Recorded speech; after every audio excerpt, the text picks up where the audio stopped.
with Bowie's birthday tomorrow, so we'll be including him in the mix. And yeah, it should be a lot of fun. And why isn't the YouTube side going? It's not. That's what I was going to say. The YouTube site is There we not go. There going. we go. It didn't show up there. Now it did. Okay. I just had to refresh it a few times to get it to go on the YouTube side. I'm like, why isn't that showing up? Okay. So back to my monologue. So yeah, so we're back. We're back in action. I got some stuff to show for those of you that did not see what Dave and Jen sent me the other day. And even if you have, I know you're all excited to see it again, and I'd love to show it off again because it's so cool. And I'm not trying to say, hey, are you jealous of me? I just like showing it because I never thought I'd have wonderful stuff like this before. Hey, welcome in, Jen. Happy New Year. Welcome back. Nice to have you here again. So we're and I hope we have the regular crew members. We'll have AGK hopefully today. We'll have Jorgen. Jorgen said he'll be here. We'll have Kate. She's going to show some David Bowie stuff, I think.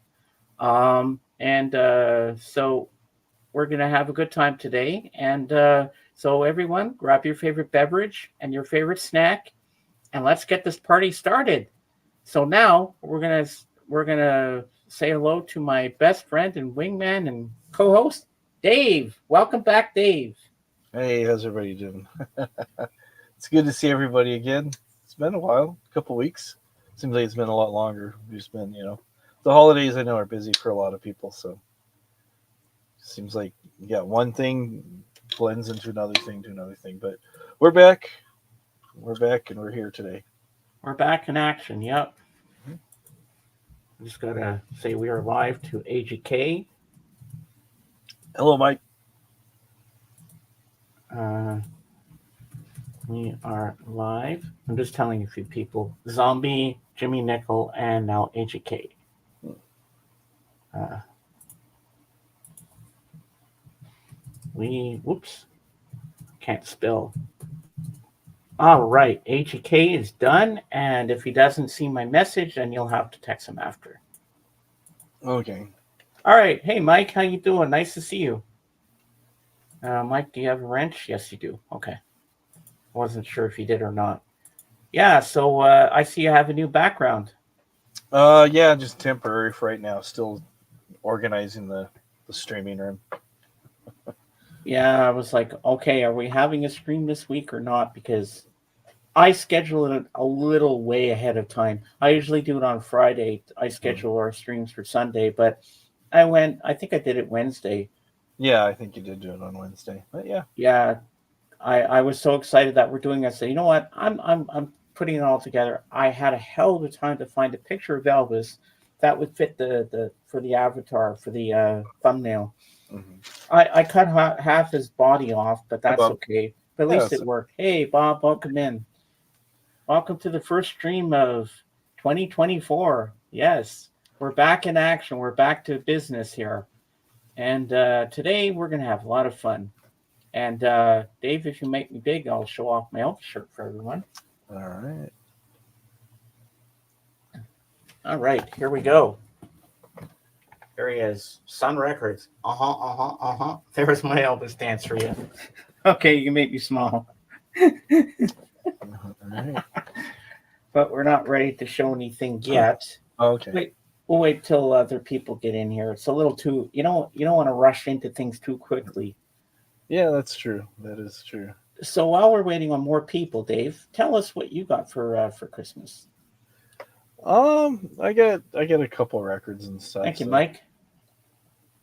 So yeah, I got some records Oh, nice. and sweatshirt and a couple other things. Ah, Yeah. yeah, I was so happy with everything you sent. Um, I'm not going to say anything about the, well, yeah, some of you know about the album, so I can say it. Getting Wings, Wildlife, when I ripped the paper, okay, I just saw the cover. I turned it like this.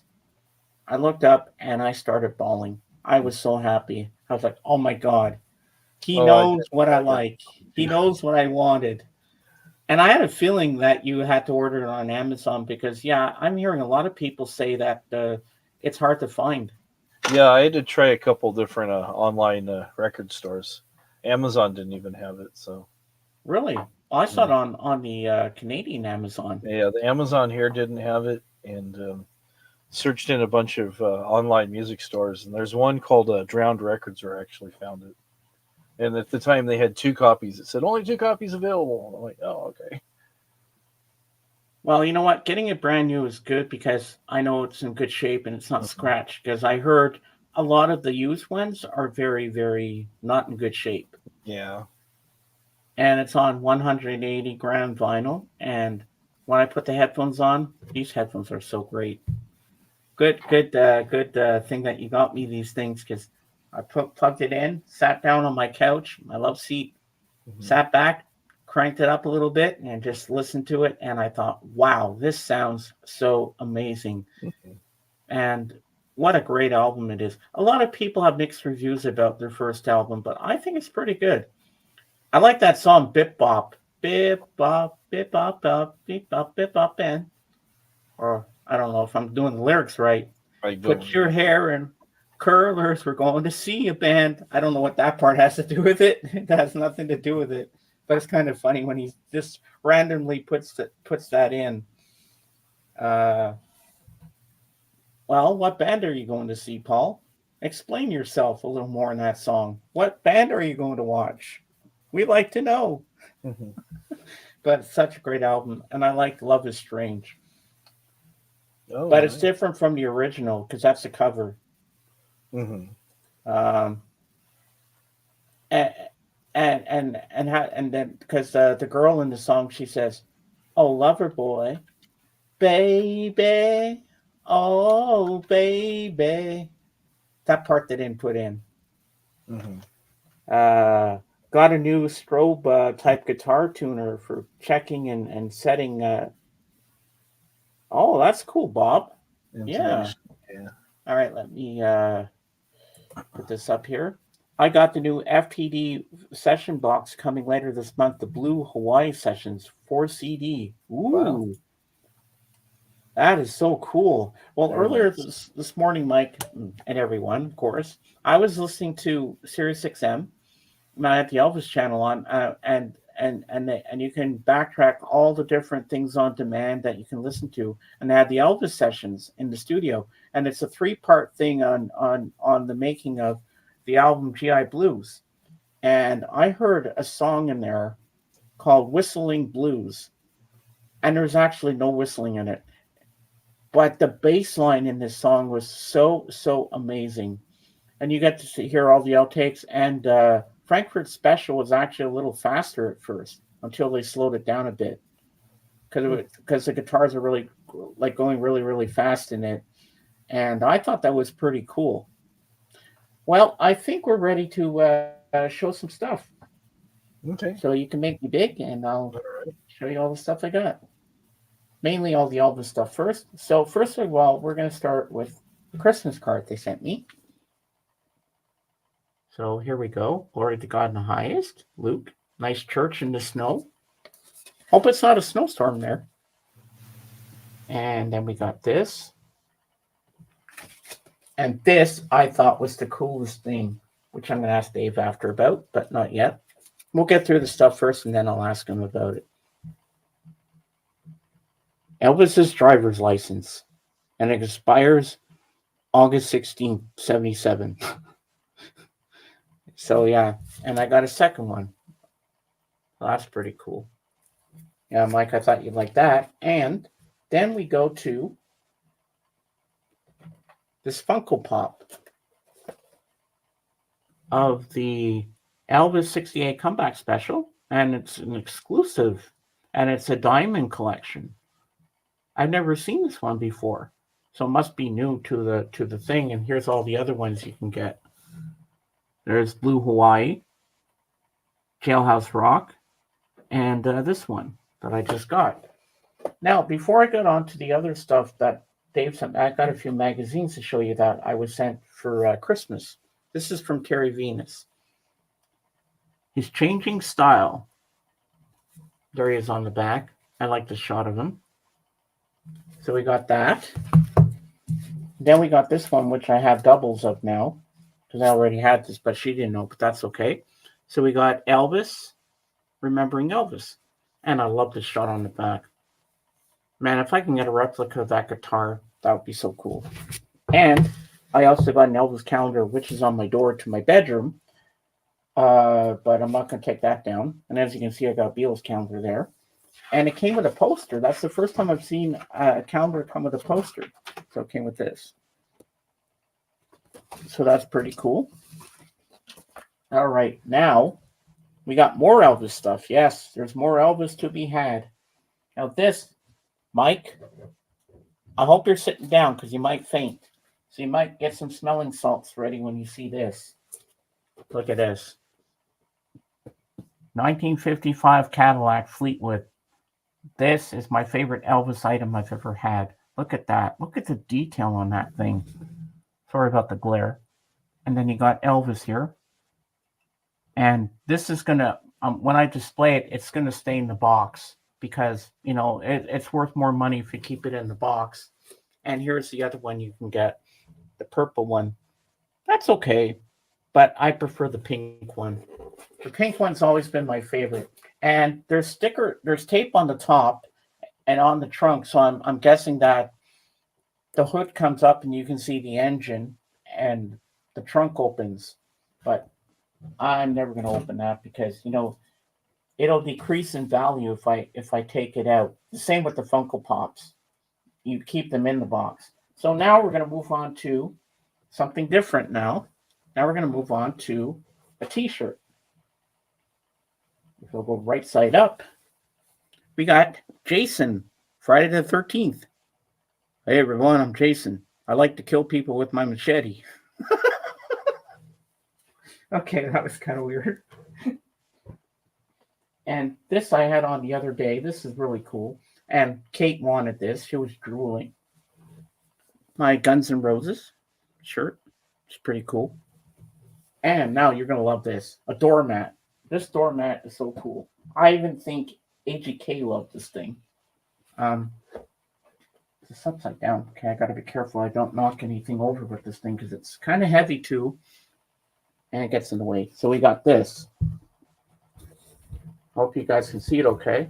Camp Crystal Lake. And it says Friday the 13th over there. Established 1935. Same year Elvis was born. Jason wasn't born then, I don't think, to my knowledge. Now we got a couple more things to show. Now this is something cool that Dave got me. I was not expecting this, but wait till you see this. Knox Gear vinyl record washer kit. See, you got the drying racks and everything. You put it in there, spin around gently in lukewarm water. You clean it with a rag or a brush or rag or something, and then you're good to go. Yeah. And now we are going to take a little trip down memory lane, leading up to the most important thing of all. Hello, Darren. Welcome in. So first of all, we have Red Rose Speedway. Good album. I like Big Barn Bed in that album. Then we have their most iconic album, Band on the Run. Thank you, Dave. You read my mind. Next we have Venus and Mars. Love this album. I like Medicine Jar. That's a good song. Listen to what the man says is on this album too. Next up we have, this has one of my favorite songs on here, Let 'Em In, and I like Why No Junko Can't Say No. Now all these ones I'm showing here are from Wasega George, so you don't get confused. Wings at the Speed of Sound is next.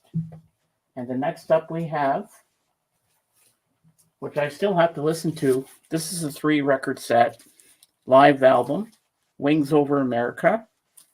Okay. And then we have London Town. We got London Town here. Then next up we have Wings Greatest. Okay. And then we have Back to the Egg. And now for the pièce de résistance, let me put this over here so we don't knock anything over. We have finally, to complete the set, Wildlife. I finally got it. Yep, Dave got me Wildlife. Thank you so much again for this. This is like, oh. And see, it's got a little OB strip here, and it's a half-speed master. So that's cool. I'll show you the vinyl itself here. It's on 180 gram vinyl.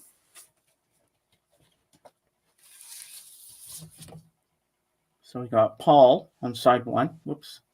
If I can get it to. Sorry about the glare. Will you go straight? Well, you get the idea anyway. So there's Paul. And then on side two, we have Linda. And this sounds amazing. I played it the day I got it. Cranked up my headphones. Oh, fantastic sound. And then, seeing we're still up, I'm still up here. I'm going to show you another thing. Oh, where's the OB strip? Okay, I don't want to lose that. I might have to tape that to the side of the album so I don't lose it. Or slip it inside the case or something like that. Anyway, so seeing it's also David Bowie's birthday tomorrow, I have two Bowie albums to show you. Now, this is from my birthday of this previous year in 2023. And this is also from Dave and Jen. Ziggy Stardust and the Spiders from Mars. I still have to listen to this album. But yeah, I'm happy to have this in my collection. And I'll put this on this side. And I got a lot of stuff to clean up later to put away. As long as I don't trip on anything, this will decide to come out.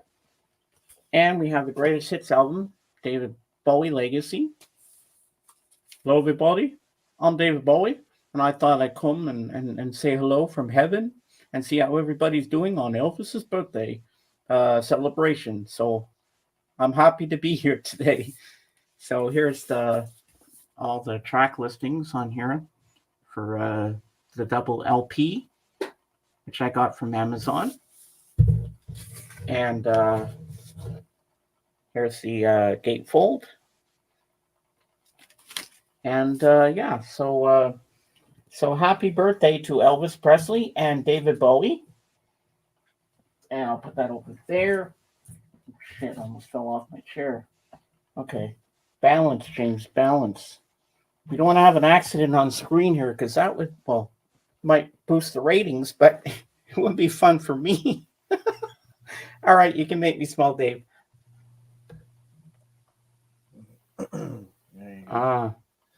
Yeah, so you haven't listened to Ziggy Stardust and the Spiders from Mars yet? No. That's a really good album. That's probably my favorite. I'll get around to it. I will. Yeah. But I'm really, oh yeah, George really has been taking care of you. He even sent you all those Kiss records. Yeah, I might get the Kiss records out later. Yeah.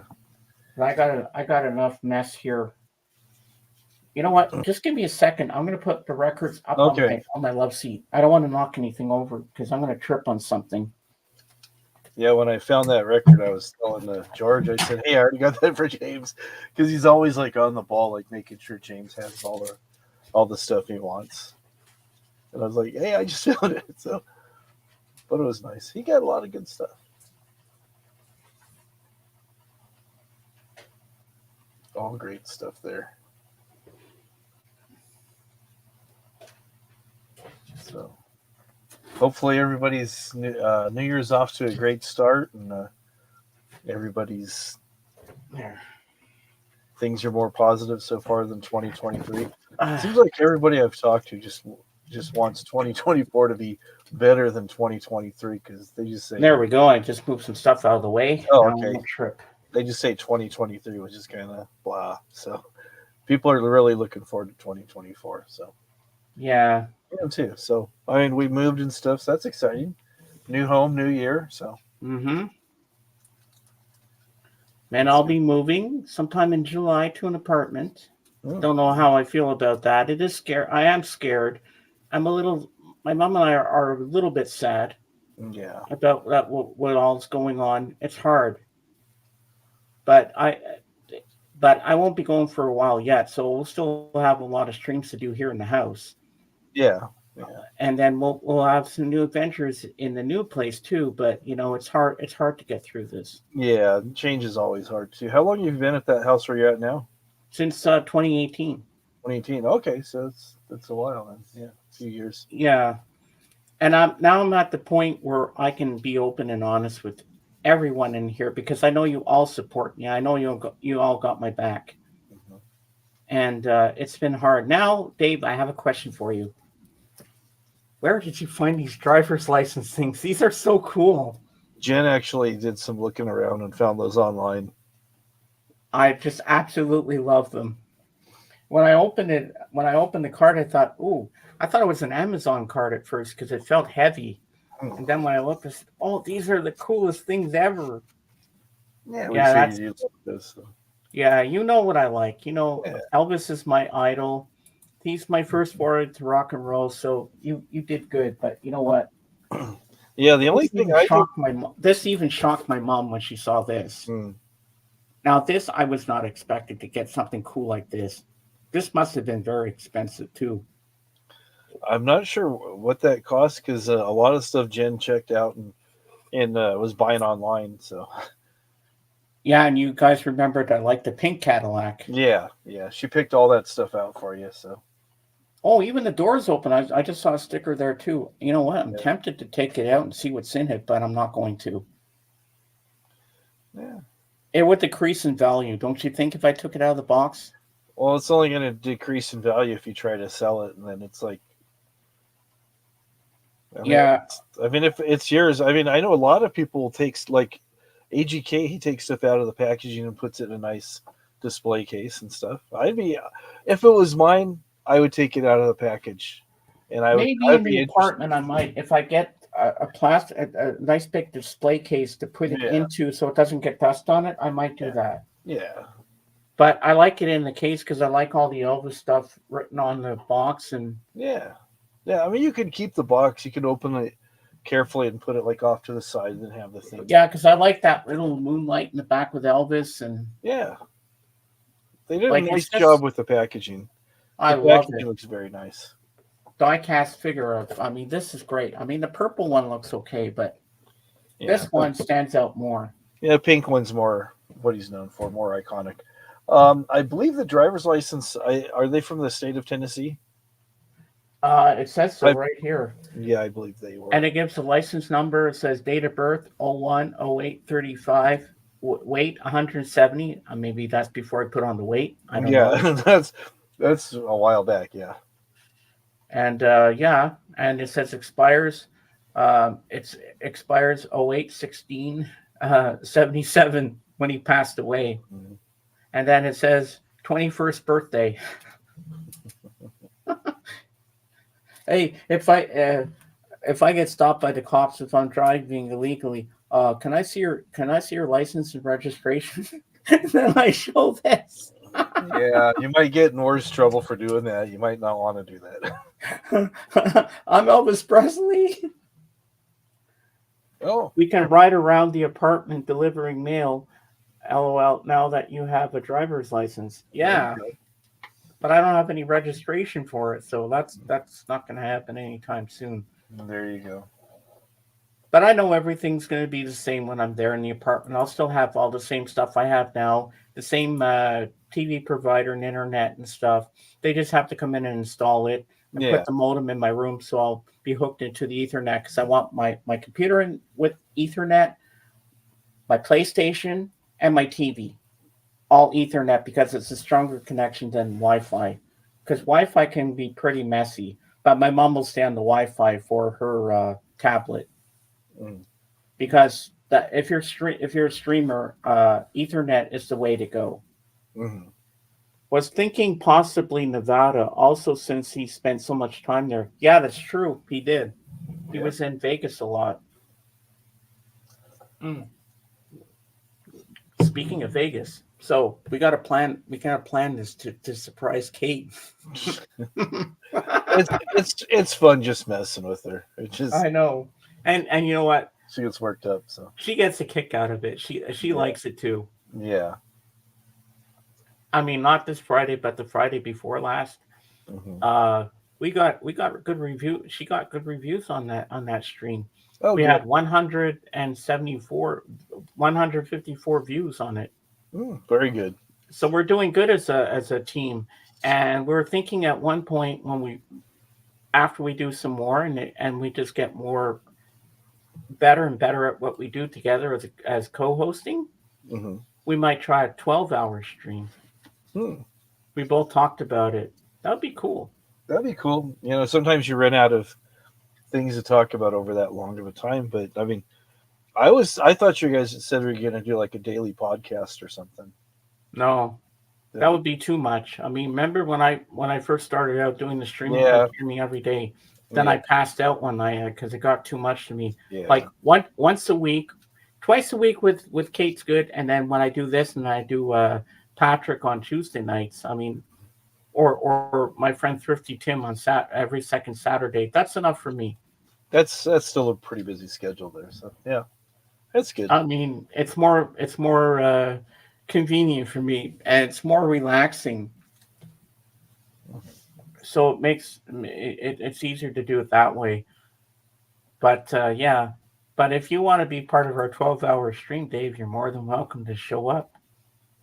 Maybe we'll bring you on the maybe we'll bring you up on the panel and you can entertain us somehow. Yeah, I dress up like a clown and entertain everybody. No, no clowns. You know how we I detest clowns. know, Yeah, I'm just joking. I'm just I messing. am still trying to figure out, and so is my mom, why Purelator would come to the house early in the morning. Then they said the addressee was not there. We were home. My mom was up getting her coffee. Sometimes the delivery people get lazy. We had a guy come to our work, our place of work where we were there, and we saw him. We've got glass doors. It was a FedEx guy. He put a note on the door saying that we weren't there for pickup, and we tried to run out the door and chase him down. But he delivered it the next day. But I mean, we were there. It was during regular hours. He said we weren't there. Sometimes if there's like in California, if it's drizzling a little bit or it looks a little too cloudy, they'll refuse to deliver due to weather conditions. So it's like You're in a freaking truck for crying out loud. I know, I know, I know. I don't make the rules. They make the excuses. So yeah. Well, we had somebody call our shop, and they said that oh, there's a package. It was FedEx. They said there's a package because we were doing some stuff, and they tried to deliver it on a weekend when we were closed. And they said, well, we've tried delivering this package, and nobody's been there to receive it. So now we had to go to their terminal that was about 75, 80 miles away to pick it up, bring ID, all this stuff. And I just I gave it to the boss. I said, what are we doing with this? He goes, oh, we'll just wait a couple days and see what happens. That same day they left the message, they delivered the box in the afternoon. So it's like uh, they can't get their story straight. So we had a guy pick up, and the normal UPS driver was on vacation, and so I had to call the terminal and say, "Hey, where's our driver? Because we're here. yeah. We have some packages to pick up. We had 19 boxes to ship out, and they sent another driver, and the driver's like, "Where's all the boxes? They're right there." He goes, "No, dispatch told me he had 129." So it went from 19 to 129. So I'm just saying that a lot of these delivery companies they can't get their act straight. It's Yeah, a then they wonder that put that little piece of paper in the mailbox, and then I had yeah to call my friend to take me to the post office to get the bloody yeah box. we're just glad you got it, and it was in one It piece. was just a pain in the ass to do all that shit. Yeah, yeah. Well, we had a small box that went to. It should have taken 2 days to get to a customer in California, and they're in Oregon. So instead of going to Oregon, the box went to Texas, and then from Texas went to Florida.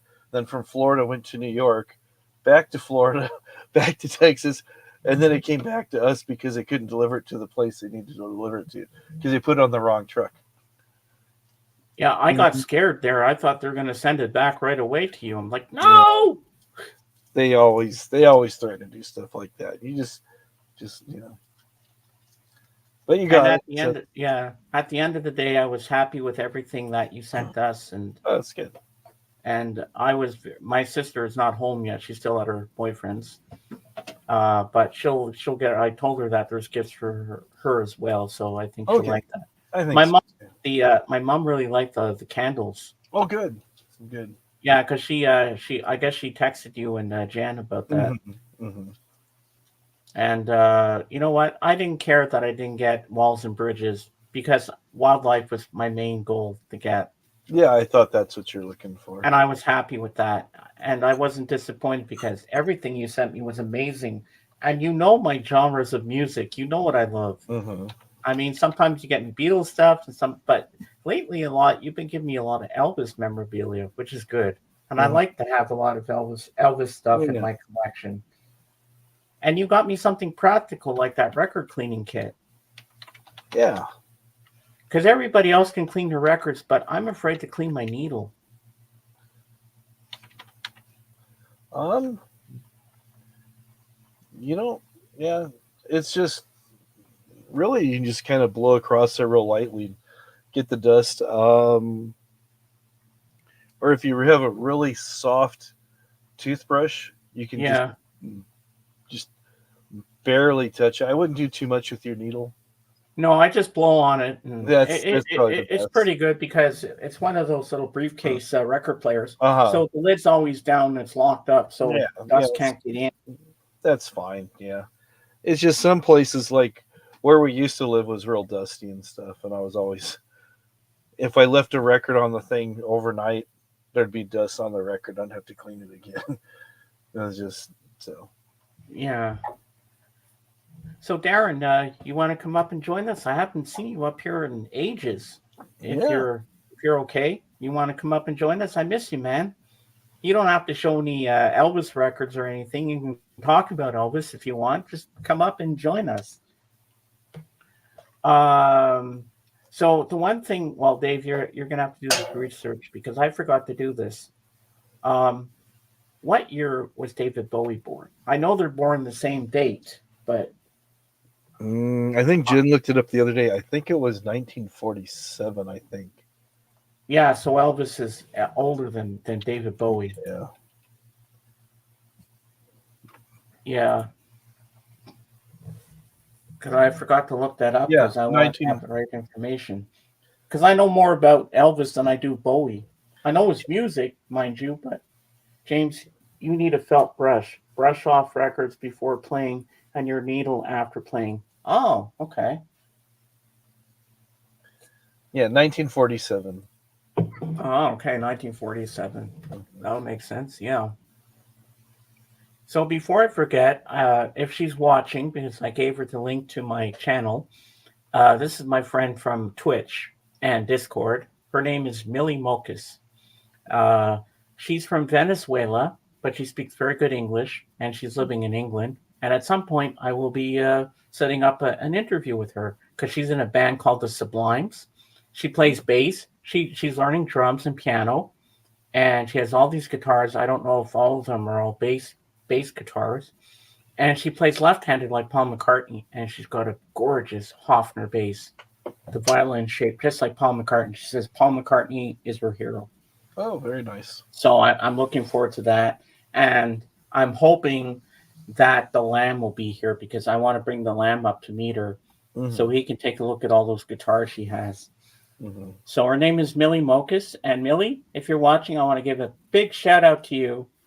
And I hope you're doing well today. So here's to Millie for me, Dave, and the whole crew. Can't come up. I'm only in my what? My Gitch. What's that? I'm guessing it's Canadian for birthday suit. I don't know. Oh, No, he's probably in his boxers or something. So. oh, okay. Put some pants on, damn it. Put some pants on. Get up here. We haven't had you up here in a while. Yeah, it's been a little while, but I know last time he had some stuff going on where he's in the process of moving because they're doing some remodeling in his his undies. I know they're fixing some stuff in his apartment or something, so or the house where he's living. So Oh, your undies. Okay. so yeah, it's probably for the best. We appreciate your modesty. Yeah. Trying to help keep the stream Honesty. clean. Like the Billy Joel song. There you go. Yeah. You know, my favorite scene in European Vacation is when they go to visit relatives, but they go to the wrong house. Remember that? Yeah. Yep. And the people were like, who the hell are these people? I don't know. Or They're talking to him, yeah. or when they go to that what they thought was a fancy French restaurant, and the guy likes his wife's breasts, and then they go in the back and they have all these frozen dinners. Yeah, yeah. It's Look, kind kids, of like Parliament, Big Ben, when they're on the round. yeah. It's like that movie Summer Rental where they go to Captain John's something something. Yeah, It's all frozen fish sticks and stuff. He's calling it the catch of the day. yeah, the catch. all these frozen dinners, yeah. And when they wreck Stonehenge, when he backs the car. Oh yeah. Oh, that movie's so funny. I love those movies. Yeah. Did a good job with those. Everybody says though that Chevy Chase is very hard to get along with though. I heard that too, but you know, one actor that I think is a very nice person, and he says good morning to everybody on the set, and he's very friendly with everybody. Morgan Freeman. Yeah. Oh yeah. I love his voice. I want a bed made out of his voice because it's so soothing when he talks. Mm-hmm. Like he's good for nature shows and stuff like that, like narrating different things, and yeah. Moldy, crumbling shower wall, and landlords blaming me, trying to evict me so he can jack up rent. That's not good. What the hell? Sorry to hear that, man.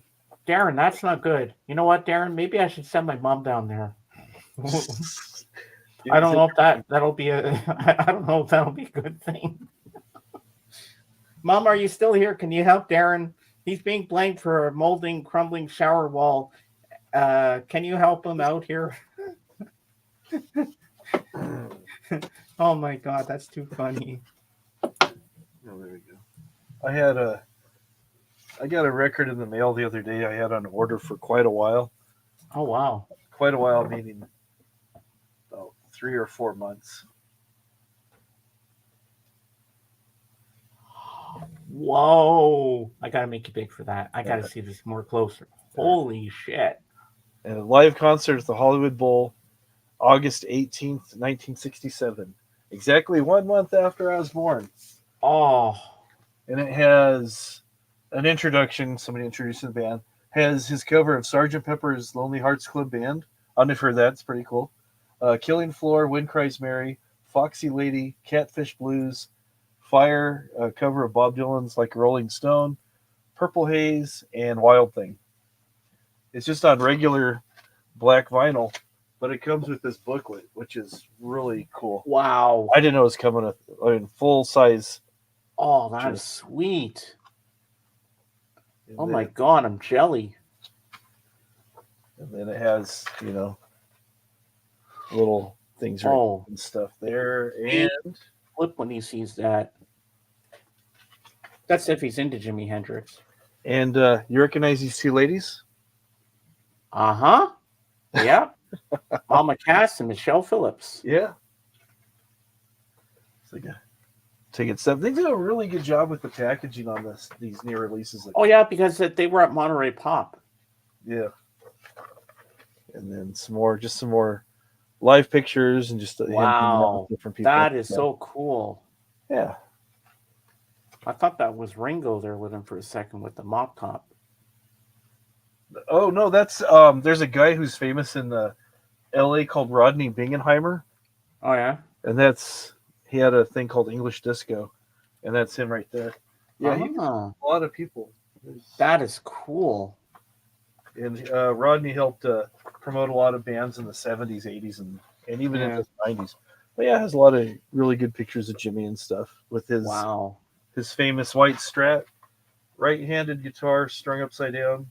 Oh, dude, you made it out like a bandit with that album. So Where'd you order that from? I ordered online from a place I deal with called Doctor Strange. Wow, I love it. So That is sweet. that's pretty cool. All right. Uh-oh. Here we go. I gotta highlight this. Wait, let me make it small first. All I right. gotta highlight this. Okay, this is a good one. Here we go. I'm coming to have a talk with landlord. You're not the only one complaining about scrum lords, Darren. Don't give up. Like, why would they blame me? Why would they blame you, Darren, for the thing? It's their own damn fault because they don't take care of the bloody building. Because they don't want to take responsibility. No, they don't. They just want to jack up the rent and kick people out and say, "Oh, you're bad. You're bad. You broke the house. You broke the apartment. Broke the toilet. Whatever else." Because they're too damn lazy to fix things. Yeah, we've been dealing with a little bit of that ourselves. We didn't break anything, but it's just like, I don't know. We took too long getting out of the place or something. So. Whatever. Yeah, it's crazy, but these stupid slumlords do. Yeah.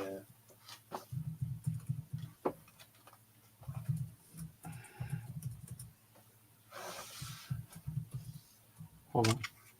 Everybody texts me all the time. Every time I'm live, I hate that. They always do.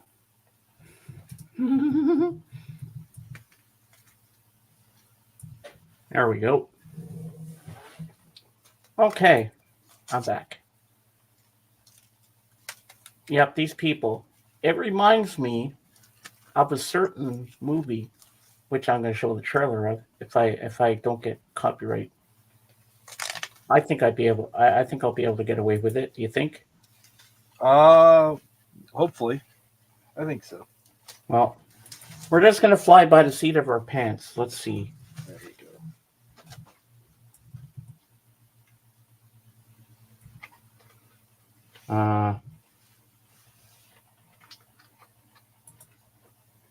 Okay, let's hope this works. Yeah, okay, here we go. Let's make this big first. No, don't play the damn thing. I said don't play it. Oh, now you want to show a commercial. I hate that. I hate when you do that. Mm-hmm. Okay, pause. All right, now.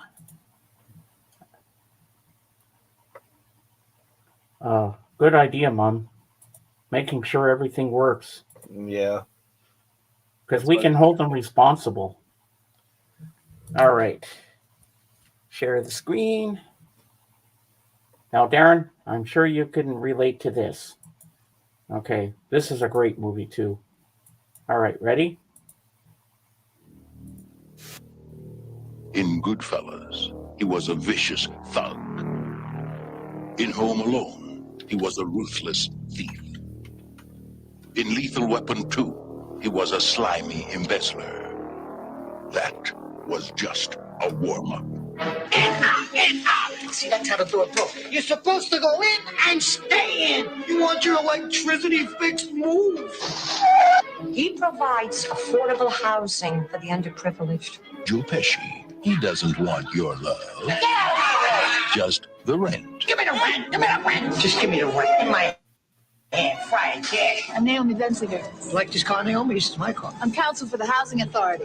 Get off the car. Off the car. You know how many convictions they get? Nada. Zero. Order! I find Louis Kripsky Jr. guilty of the charge of walking before this court. I mind sentencing you to house arrest in one of the apartments of your own building, serving as the building superintendent. The Super. Looks like your automobile lost a little weight.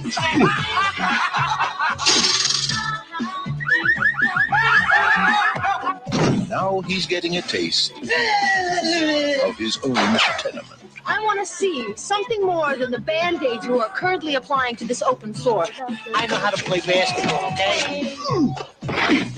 How come they call you Milkman? Because I killed the milkman. I ain't scared in this neighborhood, because I walk it like I talk it, kid.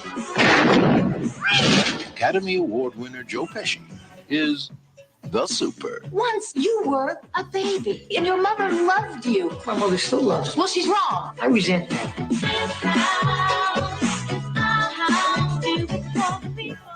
You ever seen that movie? I've never seen it advertised. I never saw the movie though. I give you Christmas. Oh my God. All right, let me stop sharing the screen here. There we go. Oh, it's great. And he goes into one of the apartments because they don't show it in the scene in the preview. He turns on the faucet in the kitchen. He goes, oh great, a fucking sink that farts, and all this mud comes out of it. And one scene, there's a party going on, and he starts dancing. He falls through the ceiling.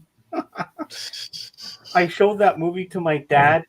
He said, James, can you go rent that movie again? That was funny. I want to watch that again because he loves Joe Pesci. Yeah. And he thought that movie was so hilarious. Dave, you gotta watch the Super. Oh my God, you'll laugh so hard. Well, Darren, I know you got a leaky shower wall, but I'm sure the problem isn't as bad as this.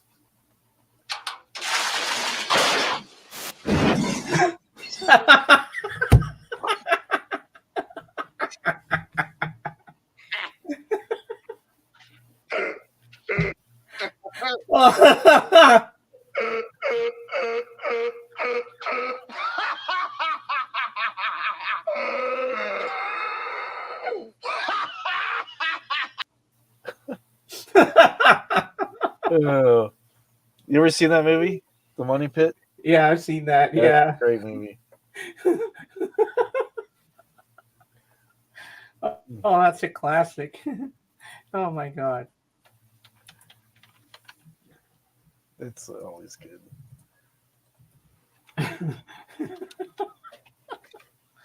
Oh, that's a great movie too. Yeah. I like that in the preview of the Super.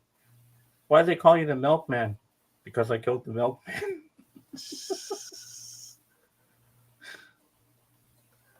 Oh, do you remember the episode of the Cosby Show where Bill Cosby said he was fixing the shower, and he says, "Claire, I'm going through the wall. I'm going through the wall." Yep. Or Theo, when he's going down the stairs, he says, "Theo, this is a banister." And he's explaining what a banister does. Yeah. Because every time Theo goes down the stairs, he grabs the banister too hard and he's going to break it. And I love how he gets him a rigmarole about how the banister works. Here's another quick movie clip. All right. And mold's bad enough, but this is kind of even worse. Oh, Joe's Apartment. I love this movie.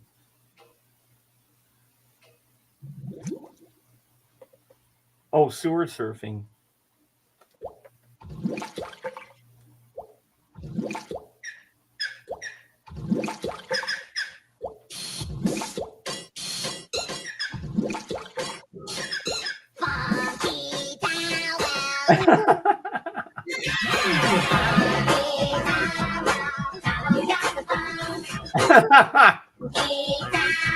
I love this.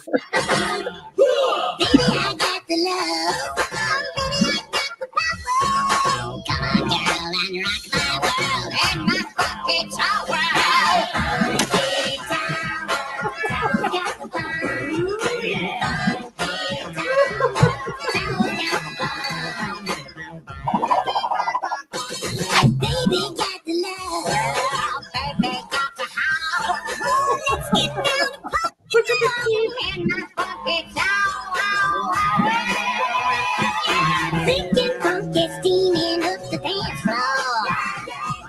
Get on up and shake that thing. And shake your thing. Everybody's getting what they ask for. Everybody sing. Sing. Welcome to Joey's Thailand.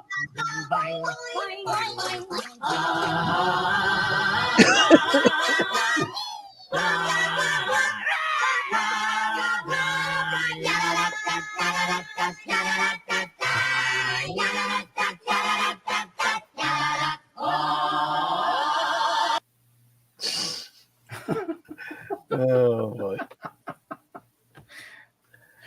Or when they go sewer surfing, remember that one? Yeah. Hard hats when we were on first floor. Well, maybe we'll be okay. Still building. Yeah, maybe something will come to the floor. Yeah, I'm sure you guys will be all right. Most people take care of their apartments and stuff, and not everybody's a bad landlord. So No, I mean these Patels, I think they're going to be good people. mm-hmm. And if they don't like us, we'll just say like Eddie Murphy does in Delirious. We'll just go up and we'll go, Gunny Goo Goo.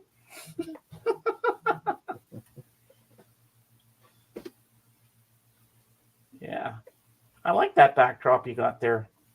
Yeah, it's kind of wintry. Looks like a winter window. Yeah, Joe's apartment was really good. Yeah. I remember the first time I rented it and brought it home and put it on. I said, is this going to be crap? And then when I started watching it, I was laughing so hard. It's like pretty funny. The funky towel scene. Mom, everybody knows them. Patels are famous. They're not even going to watch my stream. They probably don't even know what YouTube is. Yeah. It's all right. You don't need to mention the name. It's all right. Nah. Hey, they're I just drew a blank. It's all right. I was thinking of something, but it won't come. It's on the tip of my tongue, but it won't come to me. Damn it! All right, I'm going to show you guys something. Okay? Right. You want to make me big? I'm going to show you some pictures of Elvis in this book. All right. Let's see what we got. Oh, perfect. It just flipped to a page because this is going to fit the what we're going on about. There's David Bowie. Oh, well. Yeah, there's Elton. Katie Lang. Oh, wow. Now what else have we got in here? There's John Lennon. Bobby Dylan. Bono.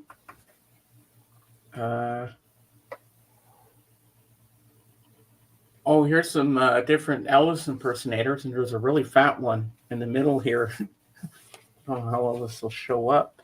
There we go. Look at this guy in the middle. That's one fat Elvis. Hello, Christopher. Elvis? Hello, Christopher. How you doing? Baz Luhrmann.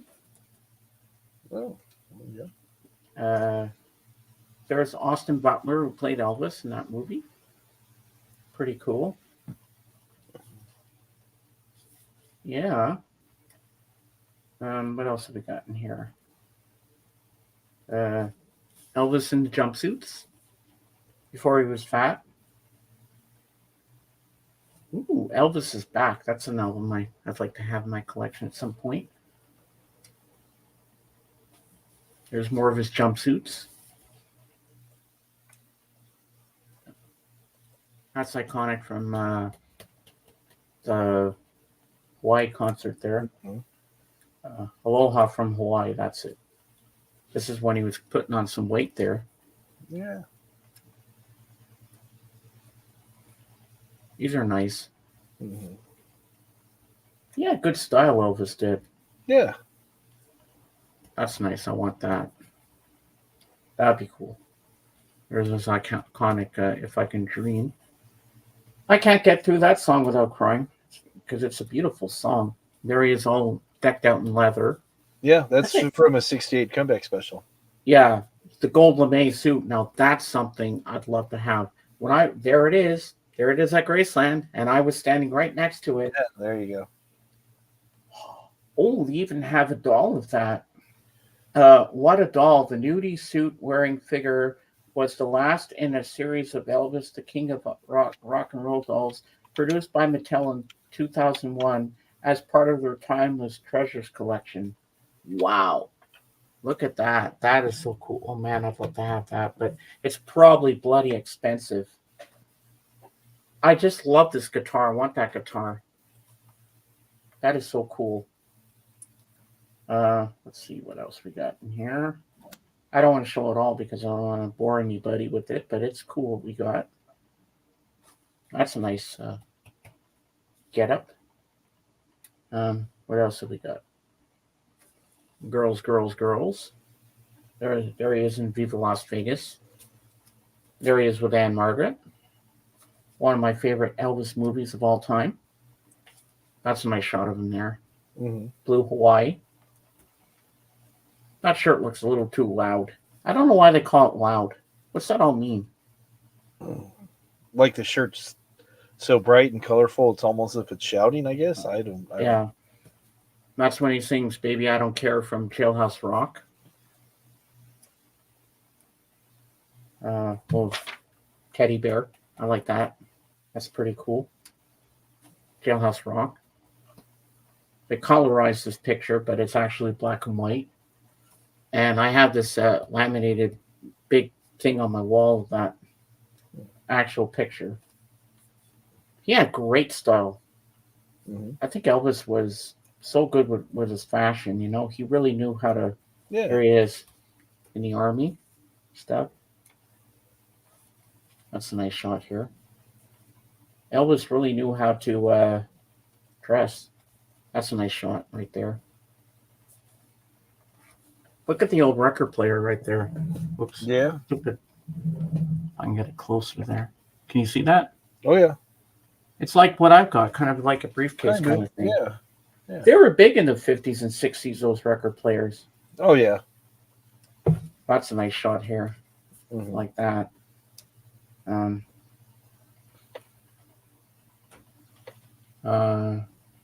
There he is in Blue Hawaii with some girl. Don't know who she is. Don't know who she is. There he is at Graceland, where I was. 68 comeback special again. And that's a nice shot here.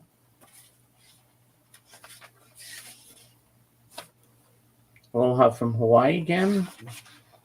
I like that shot too. So there you go. And look at this. Look at this.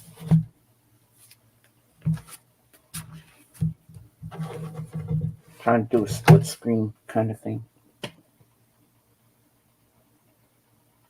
Sorry about the glare.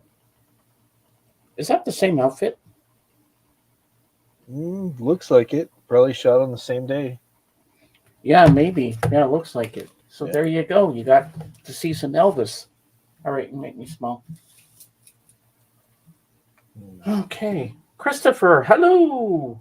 Yep, she knows your birthday because you mentioned to me on one of my streams a couple of months back, Christopher. Yeah. Last Elvis I heard was yesterday's. Streamer played a 45 of him singing Polk Salad Annie. Must have killed your granny. Yeah, that's a good. I like Polk Salad Annie. Good song. Yeah. Dave, can you text AJK and see if he's coming? Yeah, text AJK. I know it's a little early, but I think we're gonna celebrate with a beer. I've been saving my last IPA for this stream to toast Elvis. I mean, I could do it with a Corona, but I think an IPA is the way to go. Don't you think, Dave?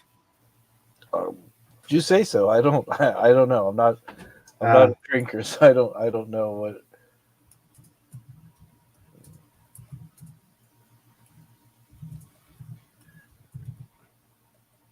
beer is beer, I guess. I don't know. I don't know the difference between all the fans. Well, all right. Well, I'm going to grab one, and we're going to sell it. We're going to have a toast. We're going to have a toast.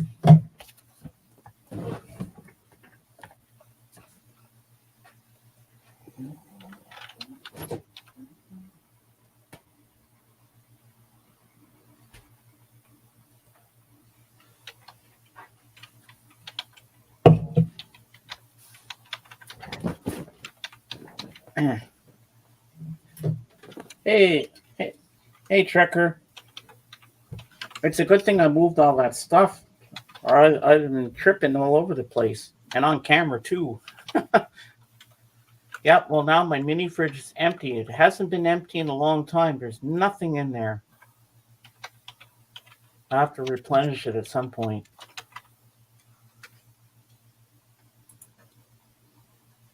All right.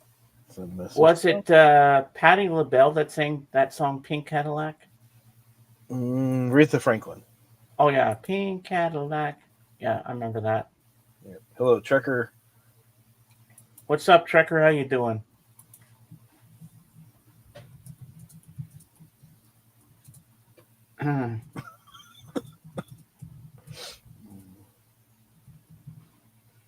So you let AGK know? Yeah, I sent him a quick message. So I remember he was saying he's doing like soccer stuff or something again. Maybe. I don't know. I think I'll hold it. Yeah, this is what I'm gonna. Oh, where did I? Oh, okay. There it is. All right. How am I gonna do this? Oh, is Natalie Cole? Oh, okay. Oh, it's Natalie Cole that did it. Okay. Now, I got to try to do this somehow. If you can make me big, Dave. I'll use the driver's license. I'll just put it up here so you can see both. All right. You might want to take that highlighted comment down. All right.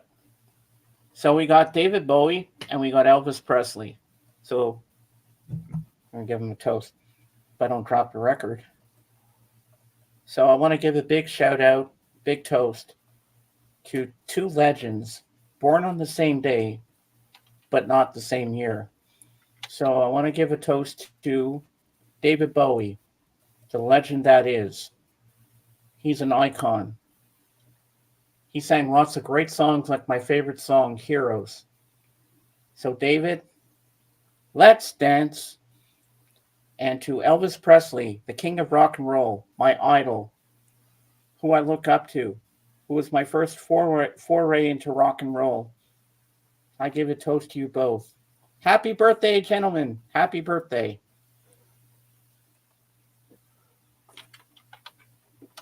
Cheers. Cheers. Oh, my hand hurts from holding that too long. All right. There we go. All right. I'll make myself small because I know you're typing. Mm-hmm. Yeah, I was actually thinking of the song Freeway of Love, where Aretha Franklin's driving in the pink Cadillac. Yeah. He's singing about it, but the pink Cadillac song is the Natalie Cole song. So Pink Cadillac.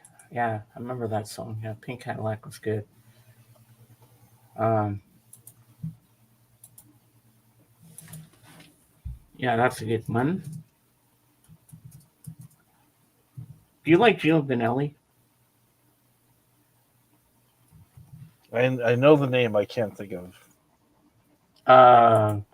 Black cars look better in the shade. You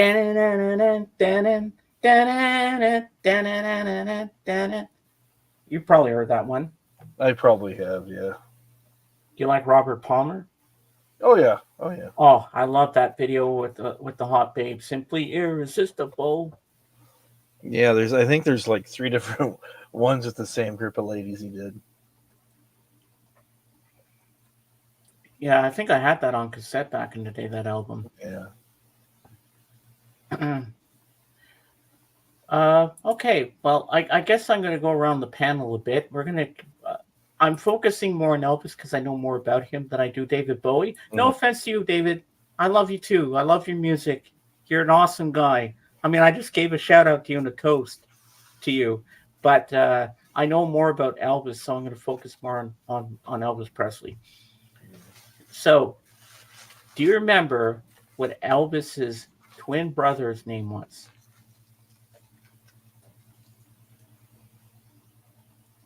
A little trivia for you guys. What was the name of Elvis's twin brother? I want the full name. Steve, I don't remember. I know he had a twin brother. I don't remember now. Jesse Garon Presley. Oh, okay. Hey, Zombie got it. Zombie's good. Hey, Zombie, you're on. You're on the ball, baby. Holy crap, he knows it. Well, you're a true Elvis fan if you know that. And Elvis was Elvis Aaron Presley. Mm. But he died in childbirth, but Elvis survived. And now we've got a legend. And he lived on, and he still lives on. And people say they've seen Elvis everywhere. They've seen him at the supermarket. They've seen him at the movies. Seen him at the gym. Elvis is everywhere. He faked his death to get away from it all. Yeah, everybody always says there's Elvis sightings everywhere. His full name was Jesse Sinatra Ono Yoko Lennon White. Oh, Trucker. I'm not changing my freaking name again.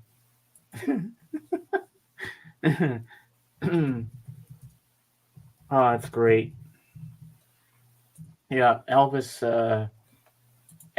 really changed my life at 8 years old. When I first put on that album, 50 Million Elvis Fans Can't Be Wrong, Elvis Golden Records Volume 2, I put the needle on side 1 of my Mickey Mouse record player. Yes, I had one of those growing up. I just sat there and my mind was like blown away. I was like, wow. What's this? The cloud. And, well, it really looks like Elvis. Oh, wow. When I look out into your eyes out there, when I look out into your faces, you know what I see? I see a little bit of Elvis in each and every one of you out there. Let me tell you, well, Elvis is everywhere. Elvis is everything. Elvis is everybody. Elvis is still the king. Man, oh man, what I want you to see is that the big easy like you and me.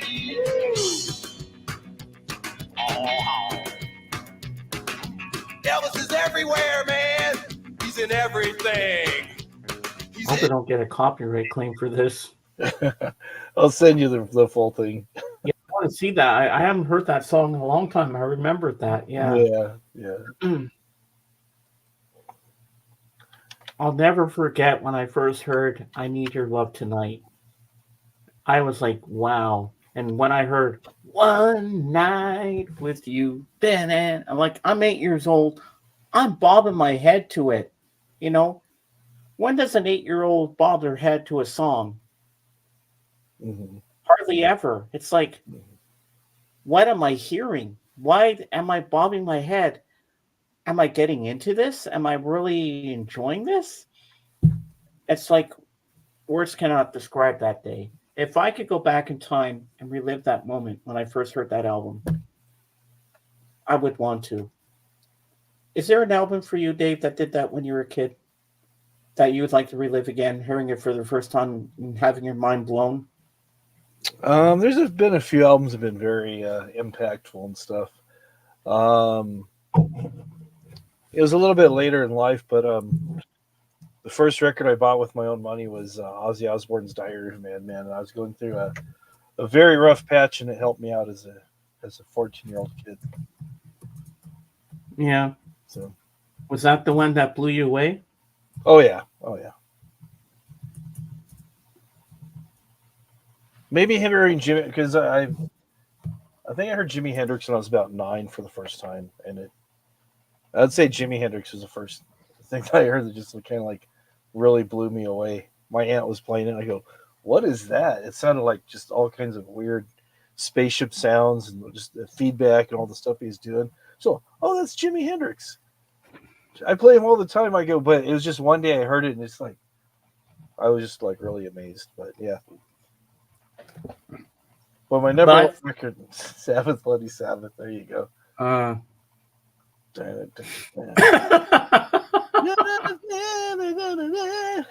I love it. I love it. Yeah. Yeah. Oh my God. Yes, Jen. Yeah, the arm was the needle. I remember that. I had the same one. Dave, pull up a picture of the Mickey Mouse record player. Let's have a look at it. Let's go back in time, people, and show everybody what we had, what Jen and I had growing up. That's where I first heard my Elvis records on there. I think she still has hers. Really? Yeah, I think you so. hold on to that, baby, because that's worth some money these days now. At least I think it is. I don't know. What do I know? Well, folks, we're doing pretty good for the show. We're a little slow moving. We don't have any of the crew up yet, but that's okay. We're having fun. It's all good. I'm just happy to be back streaming. That's more important to me than anything right now. And being with you guys, because you guys are my peanut gallery. You guys are important to me. Dusty. Oh my God, I remember that. Oh, I'm really feeling my age now. Oh my God. When I had the little Disneyland reading along records and that, oh my God.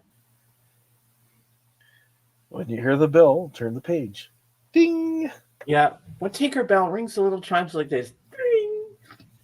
I remember that. Oh my God. I think I could only play 33 and 45s. Yeah. Apparently, I looked at all the settings on mine now. I even have a setting for 78s. Oh, okay. I didn't know my needle could handle that kind of stuff.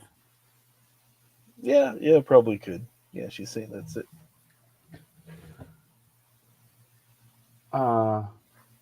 Ooh. Well, that sounds cool. I like what Dusty says. One of the first albums Dave owned, Jimi Hendrix plays Monterey Park. Oh, that's a joke that's never gonna die.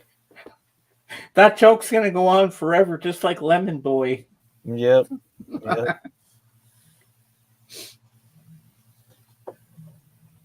You know, when I actually grabbed the record before I opened it, Dave, I was thinking, "Oh God, please don't be Lemon Boy." No, I wouldn't have done that to you. It's a funny joke, but I wouldn't have done that to you. No, I know it's a funny joke. No, I know you wouldn't do that to me. You got me what I wanted, most likely. Yeah. I mean, Walls and Bridges will come another time, but I was really happy with completing my Wings collection because I never thought I'd fall in love. But Paul McCartney, I like his music. I'm appreciating it more now than I ever did before. And it's because of Wasega George. He got me back into loving Paul. And that's when I really fell in love with Wings. Every Wings album I have, I love it. And then it just got better and better. The only thing is I don't think it's on any of their albums because they never had it on an album. It was only a single. And that's the one, Girls' School. You know that one. Don't think I'm familiar with that one. Yeah, because I just got the 45 single from that one, from George. It's the B-side to Mull of Kintyre.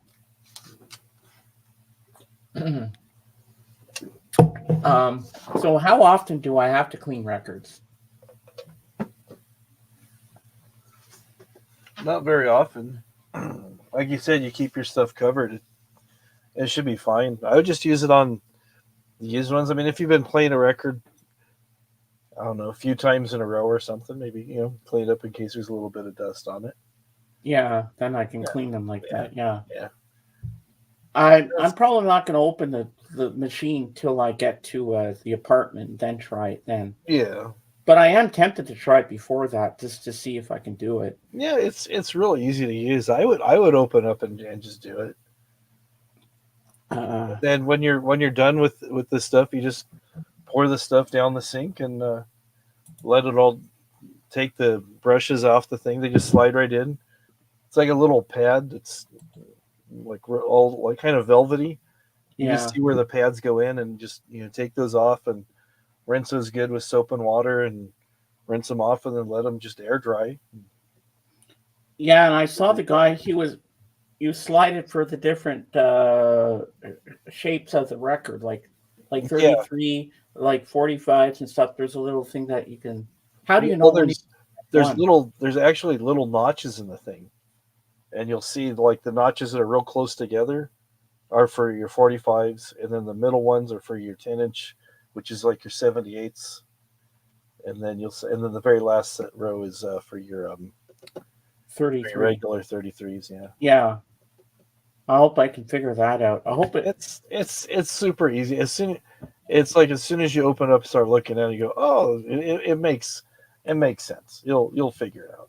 Yeah, I seem confused now, but probably when I see everything, I'll go, oh, okay, I get it now. James, did you know that they never turned on Linda McCartney's mic during shows and recordings? She never knew it. I think you're referring to Yoko Ono. I think so too. Yeah, Linda was good at what she did, but Yoko, no. Yoko can turn off they can turn off her mic anytime because she cannot sing worth shit. This is what Yoko think is art. That's Yoko singing, and she thinks that's art. It's not. It sounds like a cat being strangled. Mm-hmm. And I think Dave is looking up something because he's going to show with Yoko. I know you, Dave. I know you. Oh, I wasn't looking up Yoko. Oh, okay. Something I else. thought you're going to pop up something, but we got to watch how many things we share on the screen because I don't want to get a copyright claim again. Yeah. I mean, we've been risking it a lot lately, showing stuff. Mm. We've actually got away with it. We've Yeah. dodged a lot of bullets. Oh yeah. And in honor of Elvis's birthday,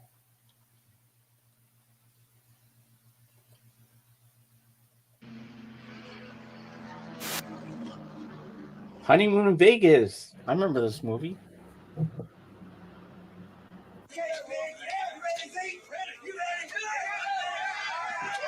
Oh yeah, I remember all the Elvises. What's my cape size? 40 regular. What's with the parachutes? What's with the parachute? Well, you gonna find out soon as you step foot on, I guarantee you. It's such a short flight, it seems like you're being a little overcautious. I mean, I don't know. It's just a hunch, but... Son, we're skydiving. You're skydiving? We're the Flying Elvises, Utah chapter. Roy, at your service. Listen, if you could just drop me. Oh, yeah, we'll sure drop you.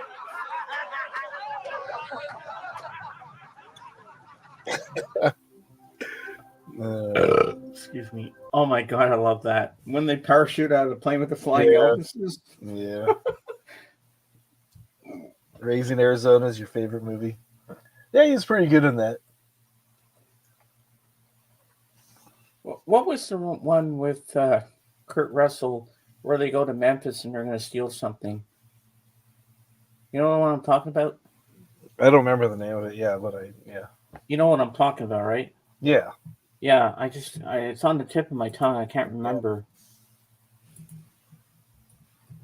Yeah.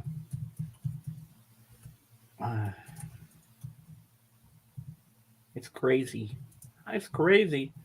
You know, we've dodged a lot of bullets showing half these things. Oh yeah. Maybe YouTube likes me. Maybe so. I think they do.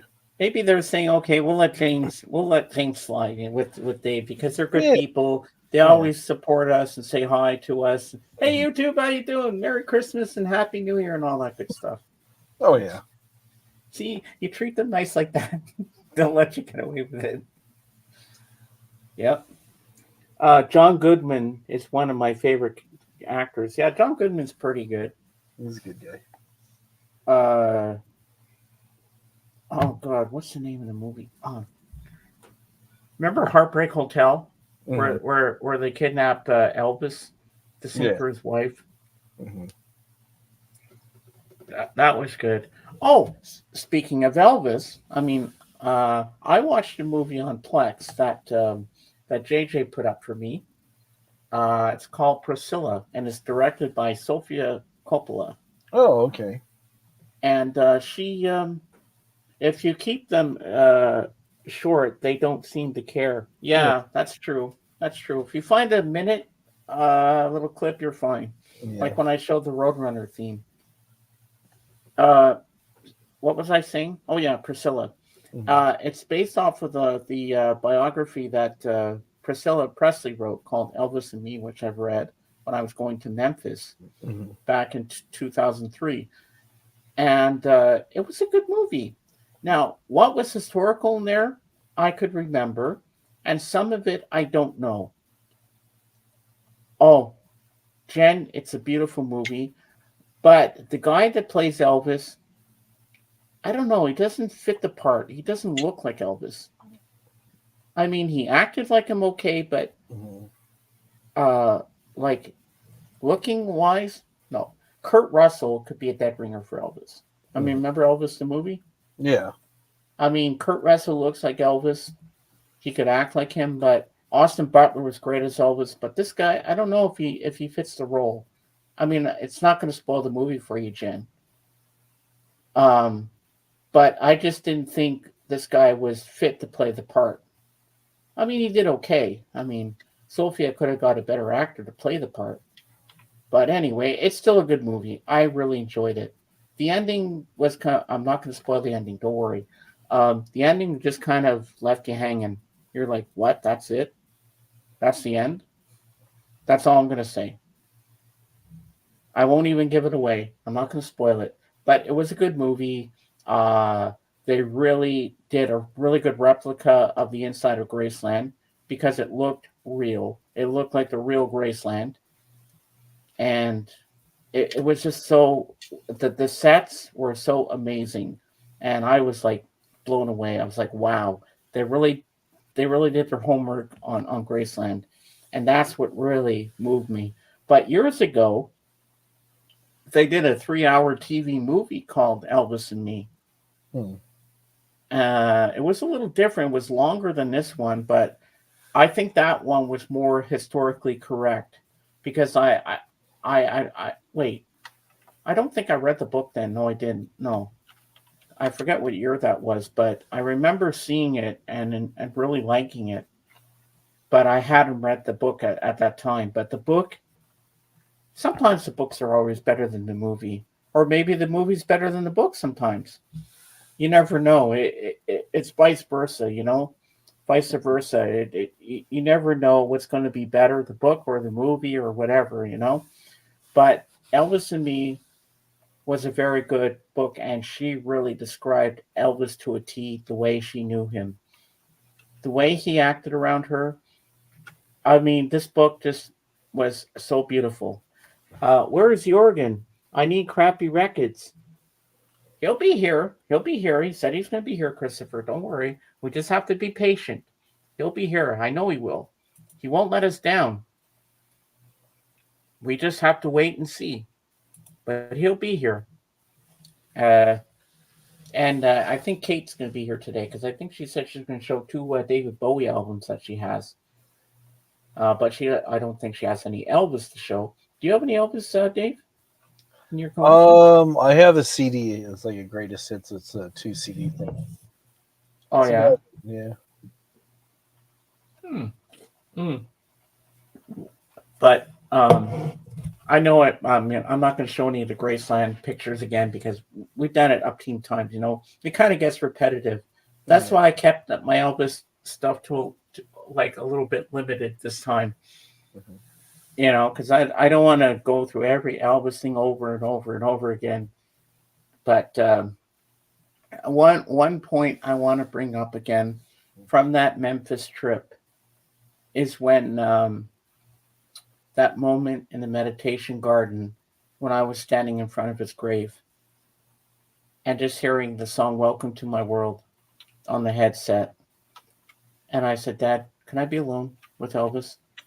My dad walked away, and I just stood there looking at the grave. thinking to myself, is he really buried here? Or do they have him in a secret place so nobody can steal the body?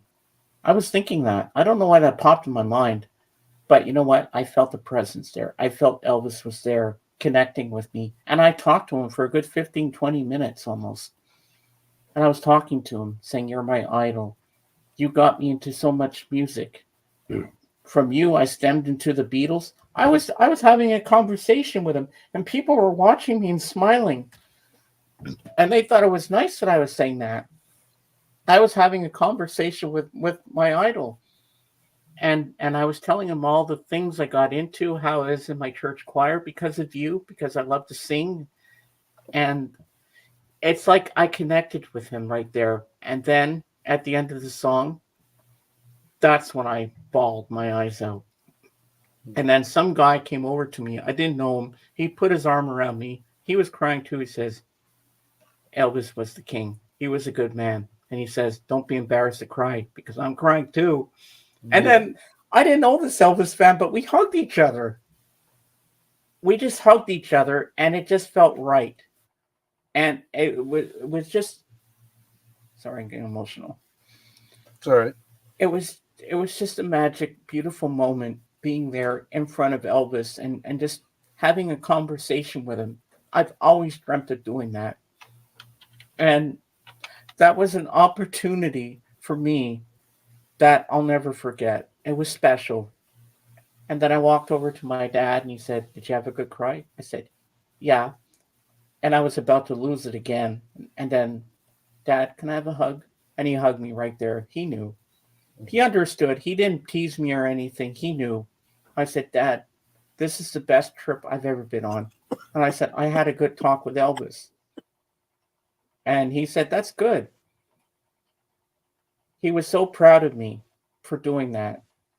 Hey, Zara, welcome. Welcome in, Zara. Sorry, Zara, I was getting a little emotional telling a story about Elvis and stuff. I didn't want you to see me cry. Well, I didn't really cry, but I got a little teary eyed. Let's just say that. But it was just the most beautiful moment of my life, and how they kept Graceland impeccable inside. It's like after all these years. Yes, yes, Jen. It was just the most beautiful moment of my life. I'll never forget it. And another moment that I loved was when we were at the Welcome Center in Memphis. Okay, and they were showing a video, a little documentary on Elvis's life. It's like a 55-minute video or something. I didn't care what people thought.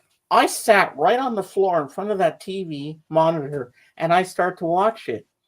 I said, "Dad, I'm going to sit down and watch this. I've never seen this." He goes, "Yeah, go ahead." So my dad was standing there watching. I sat on the floor and I started to watch this documentary. And it was really good. Then it started again at the beginning. I said, "Dad, I missed the beginning. Can I watch a bit of that?" He goes, "Yeah, yeah." So they had all these statues in there. They had one of BB King with his guitar and it had strings on it. It had Elvis there with his guitar strings on the guitar. But it says, "Do not touch the strings on the guitars or an alarm will sound." So, you know me. I'm like, those people who are born button pushers. You have to push a button even though you're not supposed to, and you want to so bad. So it was kind of a moment like that for me. So I walk over to the Elvis statue and I go ding ding. I start playing. I touch the strings.